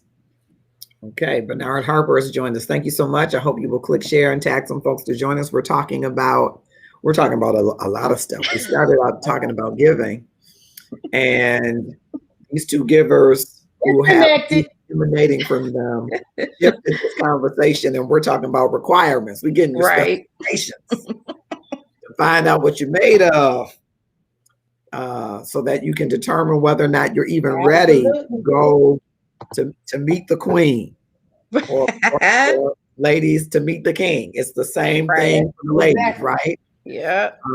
You know, Nicole said earlier, you got to be working on being a wife and not just a lady. You got to be working on wanting to become what you want to be while you're waiting. You said something real interesting, Marcus. You said something real interesting. You said, men, you have to be ready to meet the queen, and ladies, you have to be ready to meet the king. But the reality is royalty is with royalty. So if you are queen, then you are king ready. Mm-hmm. And if you are king for real, mm-hmm. then you're queen ready. Mm-hmm. And when you look at monarchy, you know, that is something, you know, who you are and where you come from matters. So whatever journey you have been on that has taken you to the level of kingship, then you should want nothing less than the queen. Yeah. And vice versa. But the challenge for some, I guess, might be, some would say, could argue that, like David, you're gonna be the king, but you ain't quite kingly yet. You got some things that you gotta work out. If he had been in war, he would have been just fine. Mm-hmm. Yeah. he was not doing his job. Yeah. It wasn't even about him not being ready. He was not doing his job. Had he not been shirking his job responsibility, he wouldn't have been on that roof. He'd have been at war. Mm-hmm. So you gotta know your role. You gotta know what your assignment is. You gotta live out who you are. Yeah. Right. But if you don't know that, that's I guess the point. That's why you're on the roof. You shouldn't be. You should be at war because you don't know. Because you have kingly. Right. Yeah. Yeah. Yeah. Well, being by yourself may be the peace you need. Love yourself. Huge. Yep. Well, I mean, we all need, you know, when I think of upping my love game, I'm first thinking of me. And first thinking of the vertical. How am I increasing how I love God with my mind, body, and soul? It's always a challenge. One of those three, they're imbalanced. Bilal, funny. Bilal is funny. Yeah. Go to work. Get off the roof. Right. So I'm always thinking of that and upping the love game. But the second thing, because I know it's so ignored, is the self.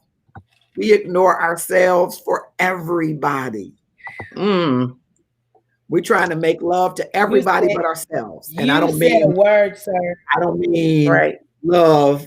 I know when we make love, we like make love. But I mean, we're spending time, how can I please my mate? And how can I increase my trust in our relationship? And how can I build the communication? Well, what about you? What you saying to yourself every day? Do you have affirmations that you're speaking to yourself every day? And do you believe them? Right. Okay, so you say, I'm beautiful, I'm smart, I can do anything. Those are some affirmations I've used with some kids in the choir and stuff like that. But then I ask them, do you believe it? Right. You got to believe it.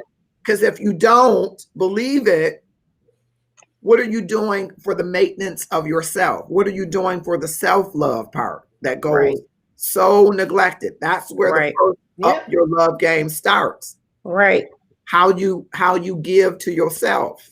Do you give yourself time? Do you give yourself resources? You know, as part of that saving that you're saving, is that part of that just for you? Right. To invest in yourself, to better yourself, to develop yourself.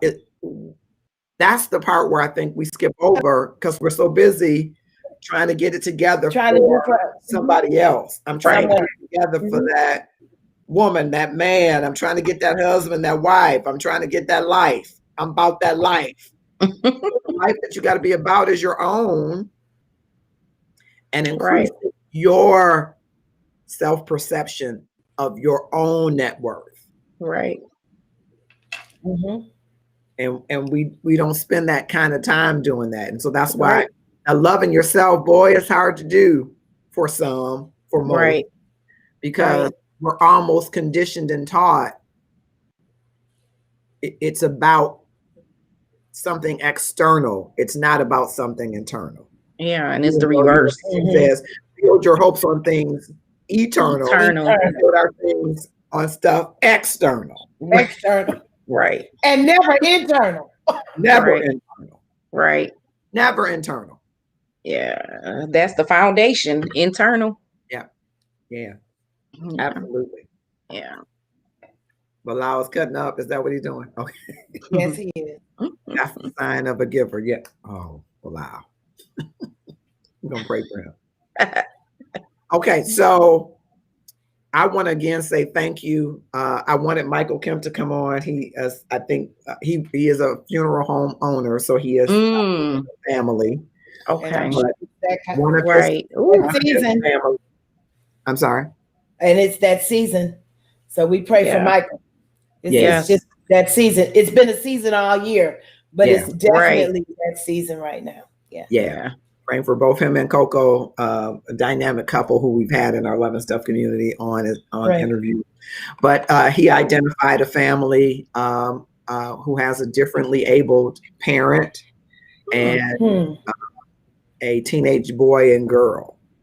And the way that he's characterized it is that this is a longer term project because there are so many things that this family needs to be put in place. So we're going to still continue to partner with Michael Kemp and this family to do all that we can to help them. You know, he was sharing just a little bit that the teenage boy and girl had never been shopping, never been to the mall. Wow. And not that the mall is a must, but the things that you take for granted. Living in Detroit, Michigan, I can't tell you the number of times I've been to Northland Mall. It closed, but it was the place to go to the marketplace and to hang out. And I've always been a people watcher. I can't imagine my teenage years not being able to catch the Hamilton bus or the Dexter bus out to Northland. But just to see that there are experiences that people have not had, and we are concerned about all kind of stuff. Right. Yeah. And to know that there are teenagers who just haven't had the experience of enjoying being a teenager, who are thrust into a caregiving role because they have a differently abled parent.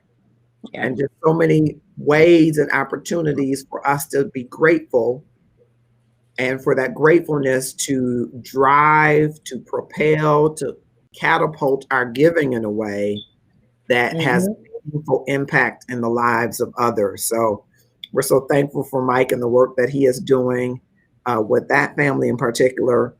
And then Tamuk didn't want to come on the camera. He says, I don't want any, it's not about me. I told him it never was. It's not about us, really. Right.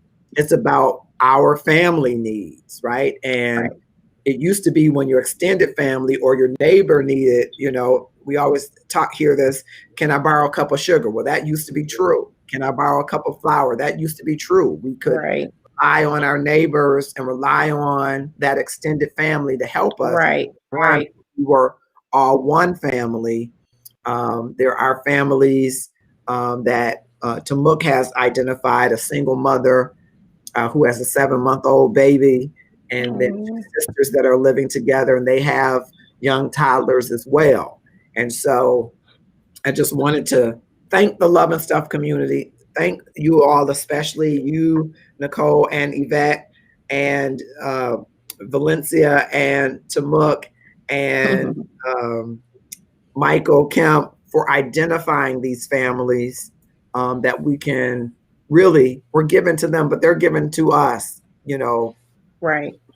unbeknownst to them, that they are reminding us of what this message of love and giving is really about. We all have value, and that we all have something of value that we can give to others within our human family, without regard to station, without regard to life's trials or what has brought us to where we are in our life space today. We're all still part of the human family. And so I'm so proud to be part of a community that has stood up and said, we're going to make a difference. And that's what you've done. And so I'm so excited that we will be able to share with them by Christmas Eve. And God bless them. And God bless you for all that you have done to help to make this a wonderful Christmas season in the Love and Stuff community. I just want to pivot before we go, because we got an event tomorrow, and Mama V, you're one of the stars in tomorrow. Star. Wow. But we're excited about tomorrow and about everything that everyone is going to present. This title matters. Love Came Upon the Midnight Clear. It's a story that's really familiar to us. We've heard this story over and over again, but maybe not from this angle. That all of the stories that will be talked about tomorrow are about how, God, upped his love game for us and placed that love in all of these individuals, all of these people who are being portrayed tomorrow in this story, that it is their love that allowed them to make the connections that they made, that ended up being this story that is the story we live with every year. And it was about love. It was all about love, whether it was the relationship between a cousin and two cousins, or the relationship between what an angel felt from heaven to come and to speak and to make the connection as the liaison for God in a circumstance. With no matter who's involved in this presentation as a character, there's something about who they are or what they brought to this story that is a reflection of God's love. And so Love Came Upon a Midnight Clear. And the stories are compelling if you change the lens and not just see it as the story you've always known, but to see it as the story that you can now connect to because you're seeing it through a lens of love. That's it. Wow. I think I'm coming. Tomorrow. I like that. That sounds like somewhere I want to be. All right. 6:00 p.m. Eastern Standard Time. And I am so excited. I really am excited. I'm amazed at the depth and the breadth of the people that we have in the Love and Stuff community. I mean, just fantastic people, gifted people, talented people, anointed people, creative people, to do all of these great things. I am just excited to be in the number of this community. I'm just, I'm excited, and I can't wait until tomorrow. I'm going to have to wait, but I can't hardly wait until tomorrow because I think it's going to be great. I'm excited. That's the best I can say. And I think you will enjoy it. I think it'll be great music. I think it'll be some great narration, some great acting. Like I said, Valencia, as modest as she is, has been a theater actor for many, many years. And this is a strange venue for most of us because we're trying to figure out how to be our acting selves in front of a screen, yes. and Restream and I don't get along. So I got to make sure that we are able to keep this thing going. Yes. But just come and be blessed by how we bring you the story or the vignettes of the story and how those connect with the love that came. Okay. Yeah. It's the gift from the Love and Stuff community to all of you for supporting us. If you've ever watched a single video, or if you've ever posted a comment or shared a post or shared a video, if you've given or bought a t-shirt or a hoodie or sweatshirt, you can go buy them too. If you ever contributed to our campaign for these 6 families, or you may remember we did a campaign to help Lynn Shaw, who is a multiple myeloma survivor. Whatever ways that you have helped or been a part of this community, we wanted to say thank you for being a part. You make this community great. It couldn't be great without you. And so it's our gift to you. It's a love gift, and I hope that you will enjoy it. I know you will enjoy it, and I'm just excited to see it unfold and happen tomorrow. Well, thank you both. This has been fantastic. We have learned a little bit more about you both. I'm sure I got one inbox waiting on me, but I'm sure there are going to be more. And again, I'm telling you, brothers. Now, brothers, I'm rooting for you. I'm rooting for you. I got your back if you got your front. But you got to get your front together before you go to the Queens. And maybe we'll do another show just on that. I got your back. I got to get used to this camera. I want everybody to have the love that they want to experience. I think it was in 2019, we said, you'll see a love unlike you've ever seen. And then we had some people who broke up and some people who got back together and some people who got together for the first time. That was wonderful. Wow. But I want you to experience the kind of love that you've been praying about, that you've been dreaming about, that you've been hoping for. But it may experience the kind of love that you've been praying about, that you've been dreaming about, that you've been hoping for. But it may experience. It actually came back on its own for a change. That's weird. Okay, good. Crystal Williams, I'm so glad you stopped in here. And then someone is on Twitch TV. Oh, okay. Thank you so much. That's the platform that I don't normally have as many folks. Thank you so much. Crystal Williams is an entrepreneur, and she has a line of, I don't know what you call it, but it's body scrubs. What do you call those? Lotions and body scrubs and all that, whatever that's called. She has a line of stuff, of products. So we got to get her on so that you can see Crystal Williams. So glad that you joined us. I hope you'll click share and tag someone to join us. Keep the discussion going, because this has been a great discussion. We're learning that the brothers got to come right to the queens. And vice versa. Queens got to be ready for the kings.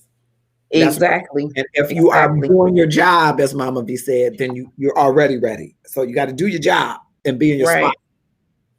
Oh, it's a self-care product line. Okay, very good. Thank you so much. Yep. Drop your website in the comments so that people can see that. We are about buying and supporting our own. So absolutely. Thank you so much for that. And I think that is it. It's been a great show. It's been a great show. Yes. Go. 6 o'clock Eastern, 5 o'clock Central, 6 o'clock Eastern, 5 o'clock Okay. Central, Right. 3 6 o'clock for o'clock us. Pacific, Okay. I was going to ask you what's the other ones. Yes. Yeah. 3 o'clock Pacific, 4 o'clock Mountain. So, Mountain. That's what I was missing. Yes. Mountain. Because is that the folks that are, where is that? Las Vegas folks? yeah, Mountain, Montana, Nevada. Mm. Some parts of Nevada are Okay. Pacific, some are Mountain. Yeah. Yes. So you don't want to miss it. 6 o'clock, 5 o'clock, 4 o'clock, 3 o'clock. Thank you, for Bilal, inviting keeping us me, happy. Marcus.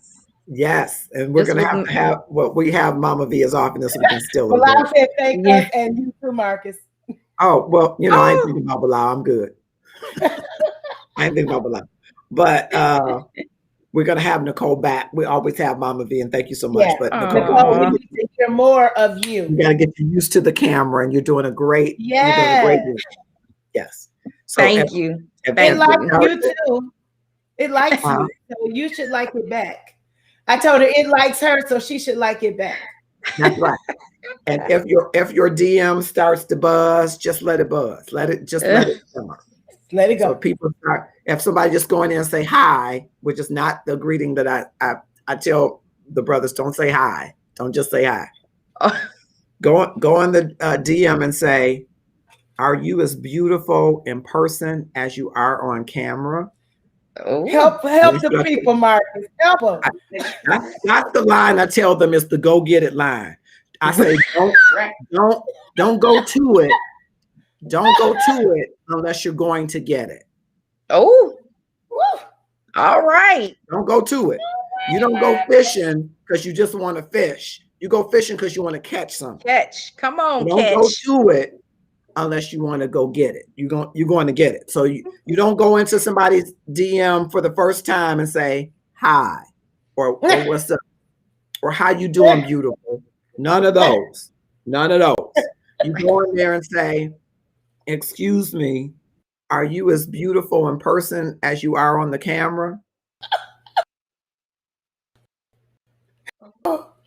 Or you go in there and say, "I know it's after 8. I hope I'm not reaching out to you too late because I want to reach out to you at a time that you're available to talk to me." Oh. And if she said, "Well, no, I'm not available," say, "Does that mean that you have a significant other? Because I don't want to disrespect no kings out here." So you set the ground to find out if she got somebody. And Oh man. she'll go back in that inbox and say, "What was his name?" You don't drop that number after that first conversation. You say, "Well, you know what? I know it's getting late. Can I inbox you, tomorrow?" And then you wait until it builds, and then you say, "Okay, now I know we can't really because we social distancing. I guess the next thing we could do is we could talk on the phone. Here's my number anytime you want to call me." Oh, Marcus, you telling it right, telling it good. But I'm telling them if they come and say hi, just leave it there, Nicole. Don't respond. Just leave it. Let it simmer. Let it I simmer. know. Yeah, let it simmer. Yeah. Yeah. Because he needs to come like he's coming to get it and not coming just to it. Right. Oh. I'm just saying. Hey. The disclaimer is I'm not a licensed loveologist. No, I'm not. I'm not a licensed loveologist. Not at all. And Nicole, I just have all my life honored marriage and relationships, and I absorb like a sponge what people in relationships have told me Right. for them. And so I just synthesize it. And be careful about sports fishers. There are some people who will catch and throw back. Oh, some people are not trying to catch to keep. Some people are trying to catch. Yes, so yes. Watch sports. The people who are sports men. Right. No, they can just keep it moving. Well, right. Those sportsmen are there all the time. So absolutely. Reputation for always fishing. Yeah. Always fishing. So watch somebody that's always fishing. Right. Always fishing. Yeah. But so yeah, let the inboxes, simmer. They're gonna be blazing, maybe. Just let them simmer. Don't even respond. Just say, okay. Let them see you open it. That's the killer. You can see that somebody didn't open the inbox, but they don't respond. Right. Teach us, Marcus. And you're like, what? Doggone it, I see you saw it. So what's going on? Let it lay for a day. 3 days. And then say, hi, have we met? And he'd be like, no, but I sure want to meet you. Say, oh, okay. And don't say no.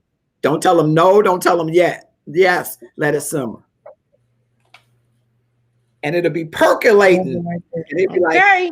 I gotta talk to you.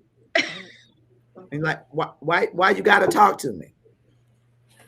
And make him have some good reasons why he got to talk to you. Make him tell you something about himself that he done learned. Right. School is in. I see. You look so good. I'm can listening. talk to you because you look so good now. Let him say, hey, I was watching your post and you got the fear of God in your heart and I just need to talk to let him really act like he coming to the queen. I tell the sisters the same thing because we got sisters who do DM brothers. No shade, no shame. Nope. But I tell them, don't go in there saying hi with a kissy emoji. You ain't kissing a brother in the inbox. Exactly. No kissy emojis in the inbox. Right. Don't go in there saying hi. Just go in there, do a little wave and say, I'm so-and-so. I saw you at such and such page. And let him take some conversation from there. Don't say, I'm so-and-so, I'm single, and I don't want no guy that got temper issues. Because see, the last boyfriend I had, he didn't. No, don't give him the life story. Just go in there and say, put the hi, I'm Valencia from Love and Stuff. And let him say, I know who you are. Ooh. But don't be in there. And I wanted to find out. You don't want to find out nothing. You just want to assert yourself that I'm available for conversation. Ooh-wee. You don't want to tell him nothing else. I like to do coffee. No, you don't like to do nothing. You just saying, hi, I'm so-and-so. I'm just so-and-so. If you're in the coffee shop and you're in the coffee shop and you're social distance and you say, excuse me, I'm going to ask you for over here. This might be a little personal, but what is that fragrance, brother, that you're wearing? Ooh. And watch his chest step up like it's Dolce & Gabbana. Say, oh, I just love that. Thank you so much. You're going to say, what's your name? What's your name? Oh, it's so-and-so. I come in here for coffee on every Friday around 2. That's all I gotta tell him. He gonna be there at 1:45. He gonna know your flavor of coffee. He gonna have it ready for you. Yeah. But you just assert yourself. I agree, Crystal. You don't have to be aggressive. You just assert yourself. It's okay to let a guy know that you're interested. Right. But you're not desperate and you're not yet available. You just saw something that piqued your interest. Right. And you're already teaching him how to treat you because then he can't just go in for the kill because you didn't give him permission to. Right. And if he's really interested, even if it's for game, he don't want to make the wrong move to close you down. So you have the upper hand. Because you have what he wants. Now, he got what you want to. Yeah. But you have the power to unlock that. Right. And you got to act like you got it. And you just have to be chilled about it. And Patience if you be chilled about it with a guy, chill. you'll have him on pins and needles when you're chill. Right. He wants to make sure you're on pins and needles. Yep. You got to make sure You're just asserting yourself. And you can do that same thing, even though we're in a social distance environment, you can do that same thing in the inbox. Right. You can do the same thing in a Zoom meeting while you're at work without it being too over flirtatious. Right. You can send them a private chat and said, I think you're very smart. I like that last comment you made on this process we're working on. I like the way that you think. We should connect for some virtual coffee one day. T. And you send that private chat, he's gonna be trying to private chat you back. He's gonna be smiling, trying to keep in the meeting, keep his face. Right. I think that's the challenge now, is learning how to do all of this over social media versus in person. Yeah. But what you do is you want to build his excitement to the point where when he has face to face with you, same the other way. You want to build excitement so when she has the face to face with you, she's getting the essence of who you are. He's getting the essence of who you are. So you're kind of courting without really courting. Right. And you're saying, I'm interested. Right. And after you set the boundary of interested, then you say, I'm available. And here's what available means. You get access to my conversation. You get access to a little bit of who I am, but you don't get full access to me. Right. Build the anticipation. There are graduations to getting into this heart, but most of us don't set those boundaries. We're like all in. I'm going to get it right away. Yes. When you got to set a boundary for your own self. Right. Because your own fool self will say, I want that bad. Right. Yeah. I needs me some that. I know people have thought that if you didn't say it aloud. I try to say it aloud to Jesus and say, now Jesus, help me out. Help me out here.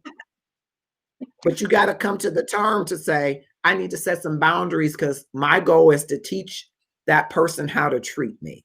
Right. Absolutely. Teach that person how to treat me. Right. That's right. Yeah, it's playing in the background. Okay, so I went way beyond where I was going, but I think it's good stuff because people in this day and time don't feel like they have the tools to do the basic connection.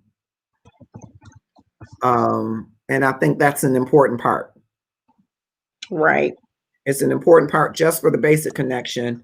Women, you don't have to be aggressive. And I'm not saying, let me qualify by saying this. There are some brothers who would say, Brother Marcus is wrong because I want an aggressive woman. There are some brothers that want an aggressive woman, but not most brothers.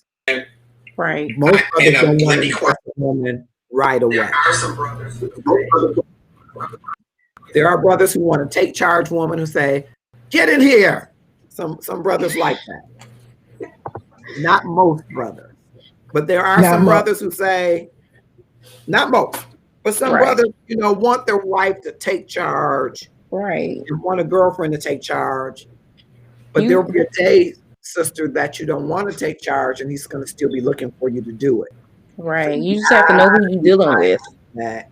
But I mean, in the early engagement part of it, even social media, you can still shoot your shot. Just be careful that you don't overshoot your shot. Right. Right.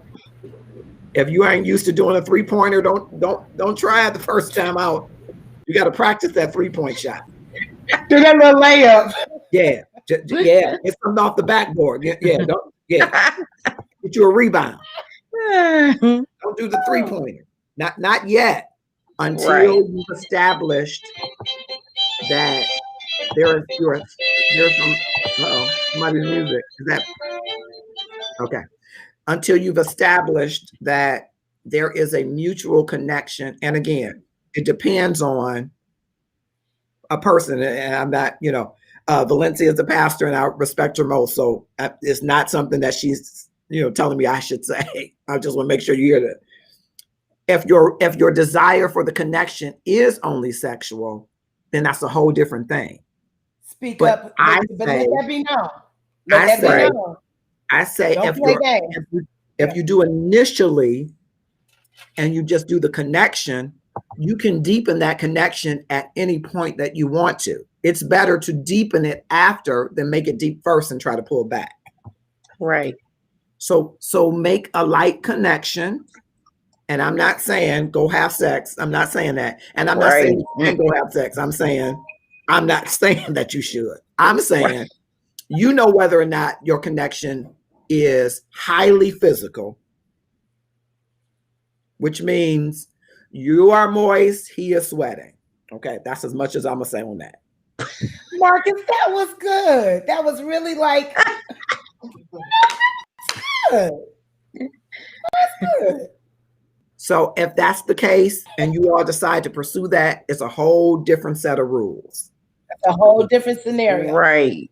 But if you want to have a authentic connection that doesn't find its foundation in sex, set your assertion first and then set your availability next.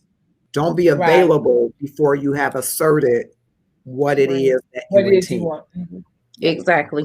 That's good. And you don't have to aggressively assert that, just assert it.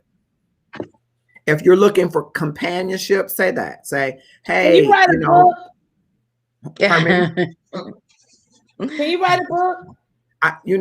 So I am writing a book, but not on this, but as soon as I finish that one, yeah. I'm just telling you, yeah.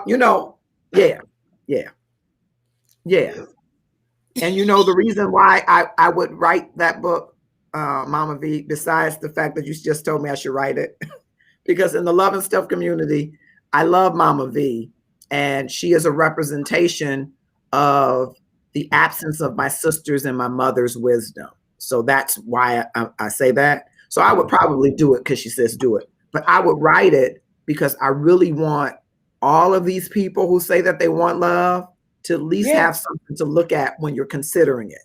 Correct. Because I don't know if anybody has a young adult or single ministry where they talk. Most brothers don't read just. I can't fool with him. Most people don't have a platform where they can just have these conversations, and that's why I would memorialize it in the book. But you got to set your assertion, and then set your availability, and then deepen the connection. Yeah. And that starts with just an inbox. And I'm telling you, I told brothers, I said, hey, Valencia is a beautiful woman. Hey, if you want her to relocate, you're going to have to really come with you're going to have to really come with a package of life, because she's connected in her community, and she's going to have to hear from God, which means you need to be hearing from God. You can't just be like, I'm a baller, come move to Jersey. No, you're going to have to hear from God on that. I'm a baller. You're going to have to hear from God on that so that it comes together. But when you shoot your shot, and this is what I've been telling them, Valencia, don't just go in, hey, beautiful. I said, go in, if you meet somebody that is intellectual, go in intellectually and stimulate their mind to where they want to have a conversation with you. Yeah. If that's the person. If someone is always talking about on their page, they're always talking about sex, guess what you should say in their inbox? Sex.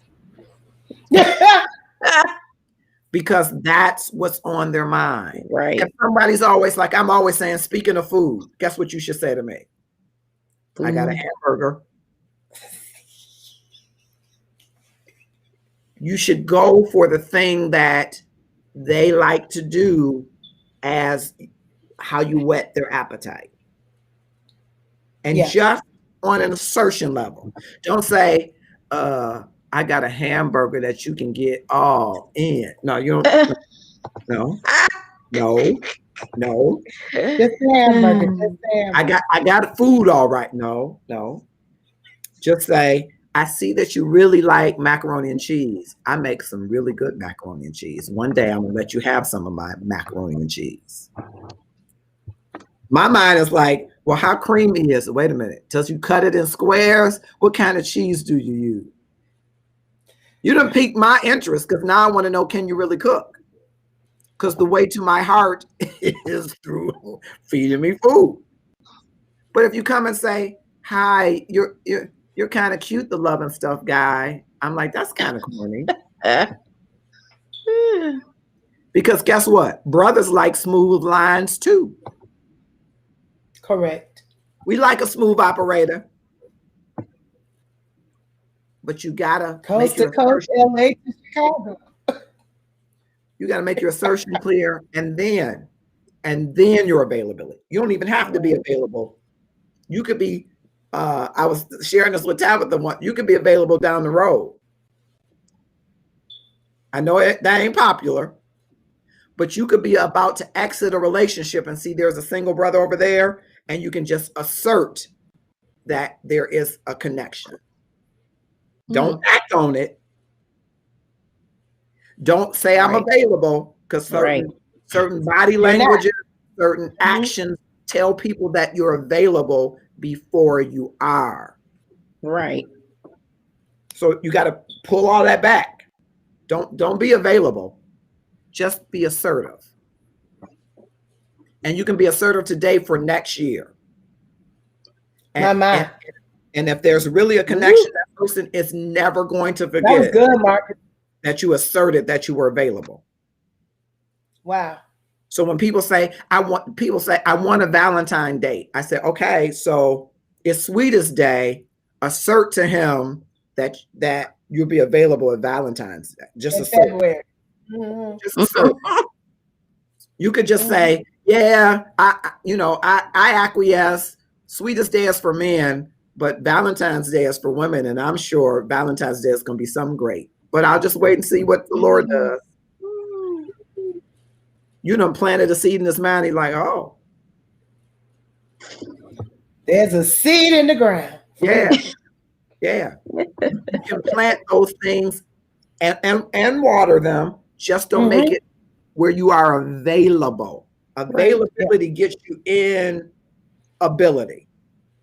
It gets you able to doing stuff that you ain't not ready for these other things. Just assertion. And just it is hard to pull back. It's hard to pull back. Yeah. I was telling that to the deep. He went all the way in. About 2 weeks ago, he went all the way in. And now she's like stalking him. I'm like, how does a woman stalk you in social distancing? Please explain. Stalking social distancing. How does she show up uninvited and this is supposed to be social distancing? Right. How does she know where you park at work? Stalking? Oh my. Physically stalking. Oh my. How does she know where you park at work? How does she know what time you get off work? How does she know what time you start? Told too much. Told too much. You are available. Right. When you gave open it all up portals of your information, you become available. Make that brother Google you. Make that sister Google you. They don't need to know all that information up front. Correct. Am I on Google? Googling is interesting.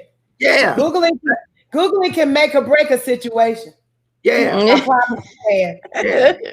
But fool around and have too much on your Google and see if they don't disappear. If they don't mean you any good, they'll disappear. Yeah. I love it when they say I Googled you.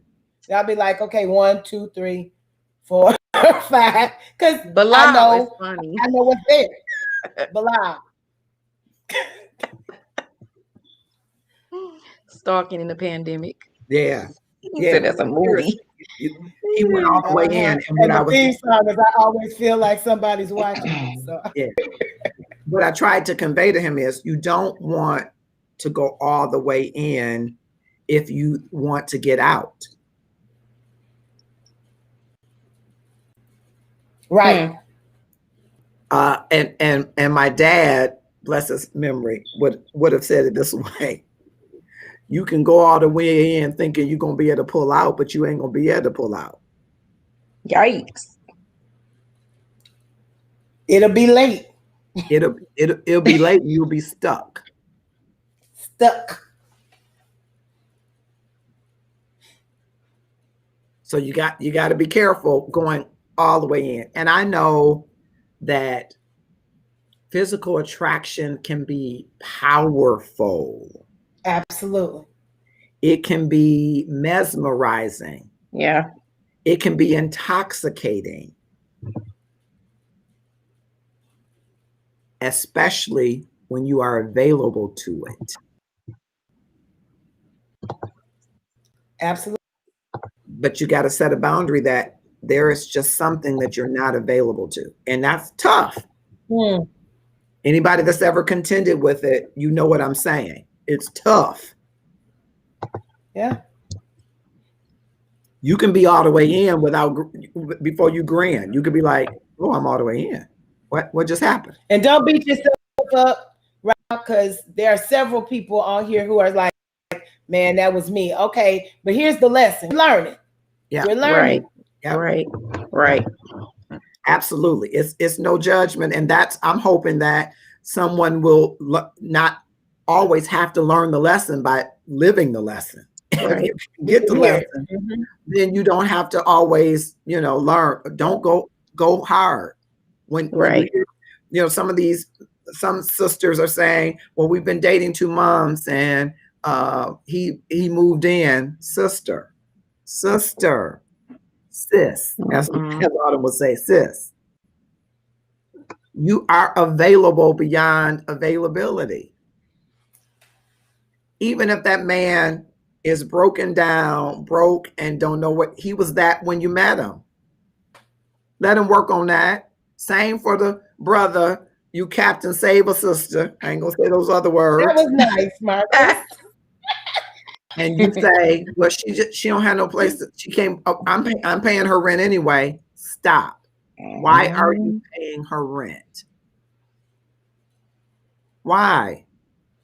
Because that's what I'm supposed to do. No, you're not supposed to. No. You have just become available. Too available. It's hard to pull out of that availability every month on the 28th.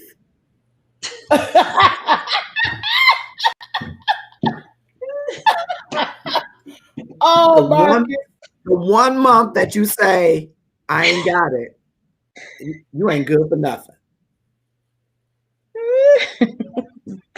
Marcus say, well, I was at every month on the 28th. On the 28th. She know when you get paid, and she know how much she should be asking to get the rent. You went into.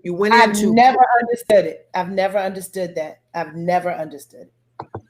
Never You went in too quickly because you want to be in a relationship. It feels right. It feels like you should be together. You're compatible. You get along. The sex is good. The food is good. You're not fighting now, but you haven't even gone full cycles because you don't know what it is, what he looks like when he's broke. You don't know what it looks like when he's mad. You don't know what he looks like when he's disappointed. Right. You haven't done a full cycle. Right. And so now you're all in. And it's easy to get all in. It really is. You just have to say, my assertion needs to happen, not insertion, film at 11. My assertion needs to happen. And then my availability needs to happen in that order, as Mama D from Love and Hip Hop in that order. In that order. Needs to be in that order. Because if you become available too quickly, you're not going to be able to backpedal as quickly as you think. That's true. Nope. Bilal said I have my spinach. You're right. He did. He did. Bilal. No, Bilal, I'm excited for tomorrow. That's what it is. it. I got this extra energy getting ready for tomorrow. I'm so excited. I finally got Nicole on camera. She don't like to come on camera. I finally got her on camera.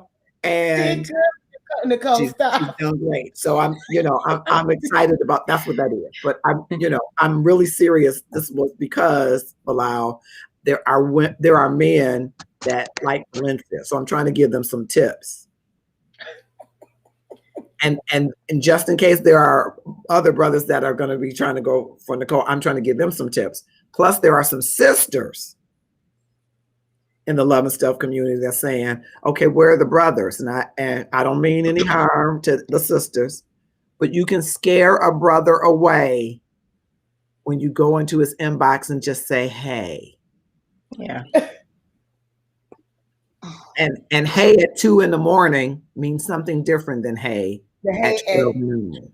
I'm telling you. Correct. So if a brother is trying to find the right woman and trying not to run through all of the women and dealing with his own hurt issues around relationships, your hey is the temptation to the ability to be available that he can't really handle right now. And he knows that it's going to be something different than what you want or what you say you want. So you run him away.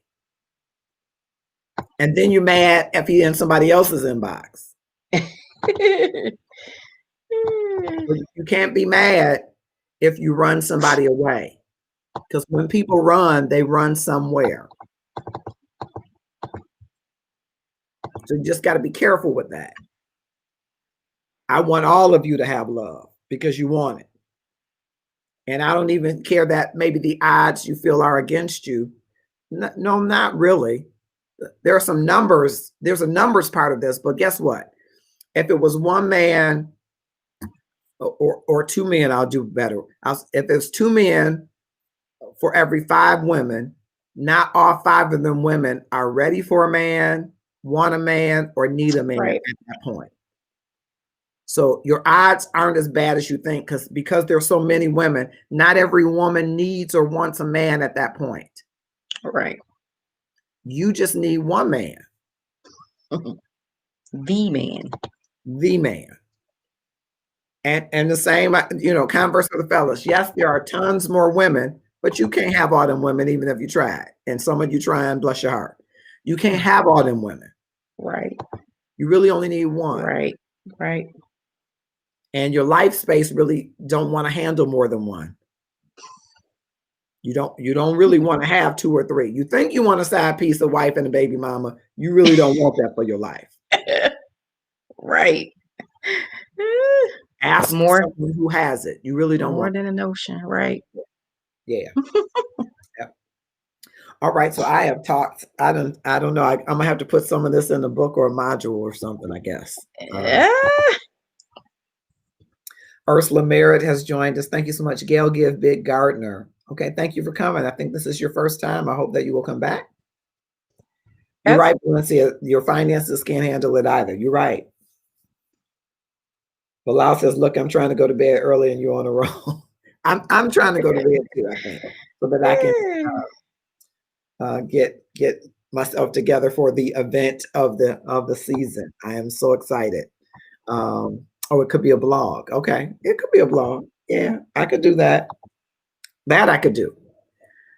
I've been writing this book. I've got 4 works that I'm working on, but this book, The Gratefulness Journey Every Day, is about 30 days from coming out on Amazon. So I'm really trying to stay focused on that. It is how the gratefulness journey started, and I hope that everybody I think it will be a great book to have for everybody. So, but I could see a book on some love. I don't know what I call it, but I could see a book on love. And some people will say with that love book, Nicole, well, Marcus, you're single. Yeah, I am. And wisdom that I've gained is not all of it is from all the mess ups. Not all of it. Right. A lot of the wisdom is because I talk to a lot of couples, both in my family and without, both in church and without. Right. To gather information about, okay, now what makes your marriage work? And why did you all ever have any infidelity? Okay, how did you recover from that? And synthesizing that information is what I share with people. And then people come back and say, that really worked. And I'm like, yeah, that's what they told me. It really works. So that's where all of that information about love is from all of these conversations that I've been privy to have from couples that have been married 50 years and couples that have been married 2 seconds. And I think both of them have something important to share to help the next person, single and or married, to get to the kind of love that they want. But love stuff is more than that. It's not just the love of your husband, wife, mate, significant other, life partner. It's what's that relationship like with your parents? And what is it like with your siblings? What is it like with your cousins? What is it like with the young people in your community? What is it like with the elderly? What is it like with your in-laws? It's all relationships that we want to up our love game with in Love and Stuff, and ultimately to culminate with the relationship we have with the quintessential love, which is God. What does our love game with God look like? We know what His with us looks like, and it's unfolding the love chapter every day. But what is our love relationship looking like vertically? How are we demonstrating our love, and how are we living as an outpouring and an expression of that love? You heard today 2 ladies that are living as an outpouring and expression of their giving, of their gratefulness, of their gratitude to help others.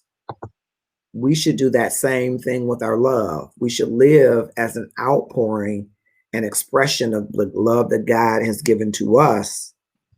It should be what we manifest in our relationships with others. I don't know about you. I'm on the journey to make mine better, and I hope that you are on the journey as well.